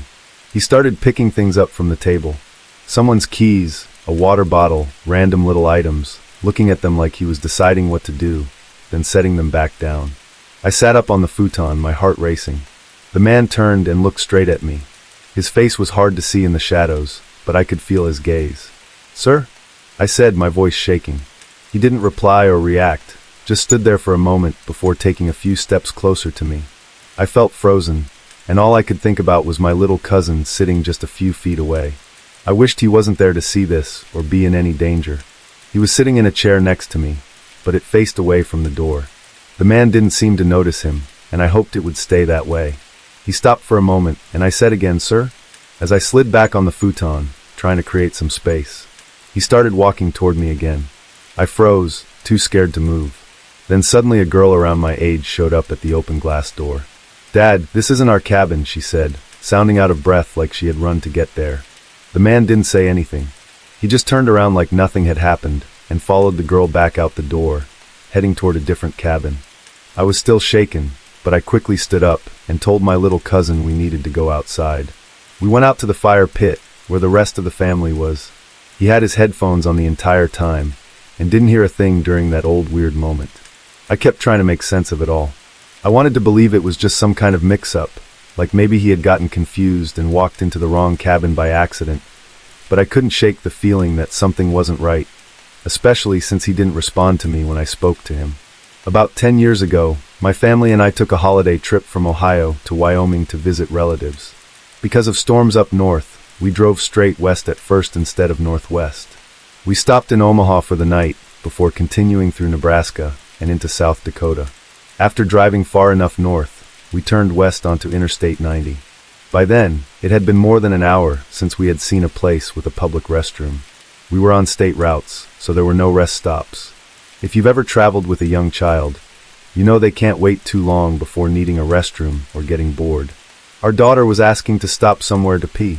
South Dakota felt even emptier as we drove west. Then finally, we found a much-needed rest stop. By that time, both my 5-year-old and I really needed a restroom. As we pulled in, a truck that had been behind us for a while also stopped. I didn't think much about it until I started opening my door. I turned my head to the right, where the truck was parked a few spots away. I saw the driver, and it gave me chills. He was a thin white man with a messy gray-brown beard and dark eyes. He wore a dirty blue plaid shirt. He got out of his old brown and cream truck and started looking through the back. I told my husband I didn't want to go into the rest stop alone because something about the man felt off. My husband thought I was overreacting, but said he would come in with us anyway. The next stop was Wall, South Dakota, about 100 miles away, according to the big billboards we had seen. My husband decided to use the restroom, even though he didn't really feel like he needed to. I took our daughter, and we went inside. The man who had been at his truck followed us, but when I glanced back, he wasn't carrying anything. My daughter and I used the women's restroom, and then came back out to the lobby. The man was also there, just standing and staring at my husband. My husband took us back to the car. While we were buckling up, he locked the doors. Then he told me the man hadn't even gone into the restroom and had just stayed in the lobby the whole time. He agreed that we might have had a close call and said he was glad I hadn't been there alone with our daughter. But that wasn't the end of the story. Remember Wall, the town 100 miles away? It was 100 miles of mostly empty land with plenty of places to turn off the interstate. We didn't see the truck following us and thought it was all over. However, when we stopped in Wall for lunch, some snacks, and to explore this small but fun tourist spot, we saw the man in the store, less than 20 feet away from us. He was staring at us again. But fortunately we had already eaten, so we paid for our snacks and souvenirs and left right away. Thankfully we didn't see him again, but I felt uneasy until we got to our relatives in Wyoming safely without seeing that truck again.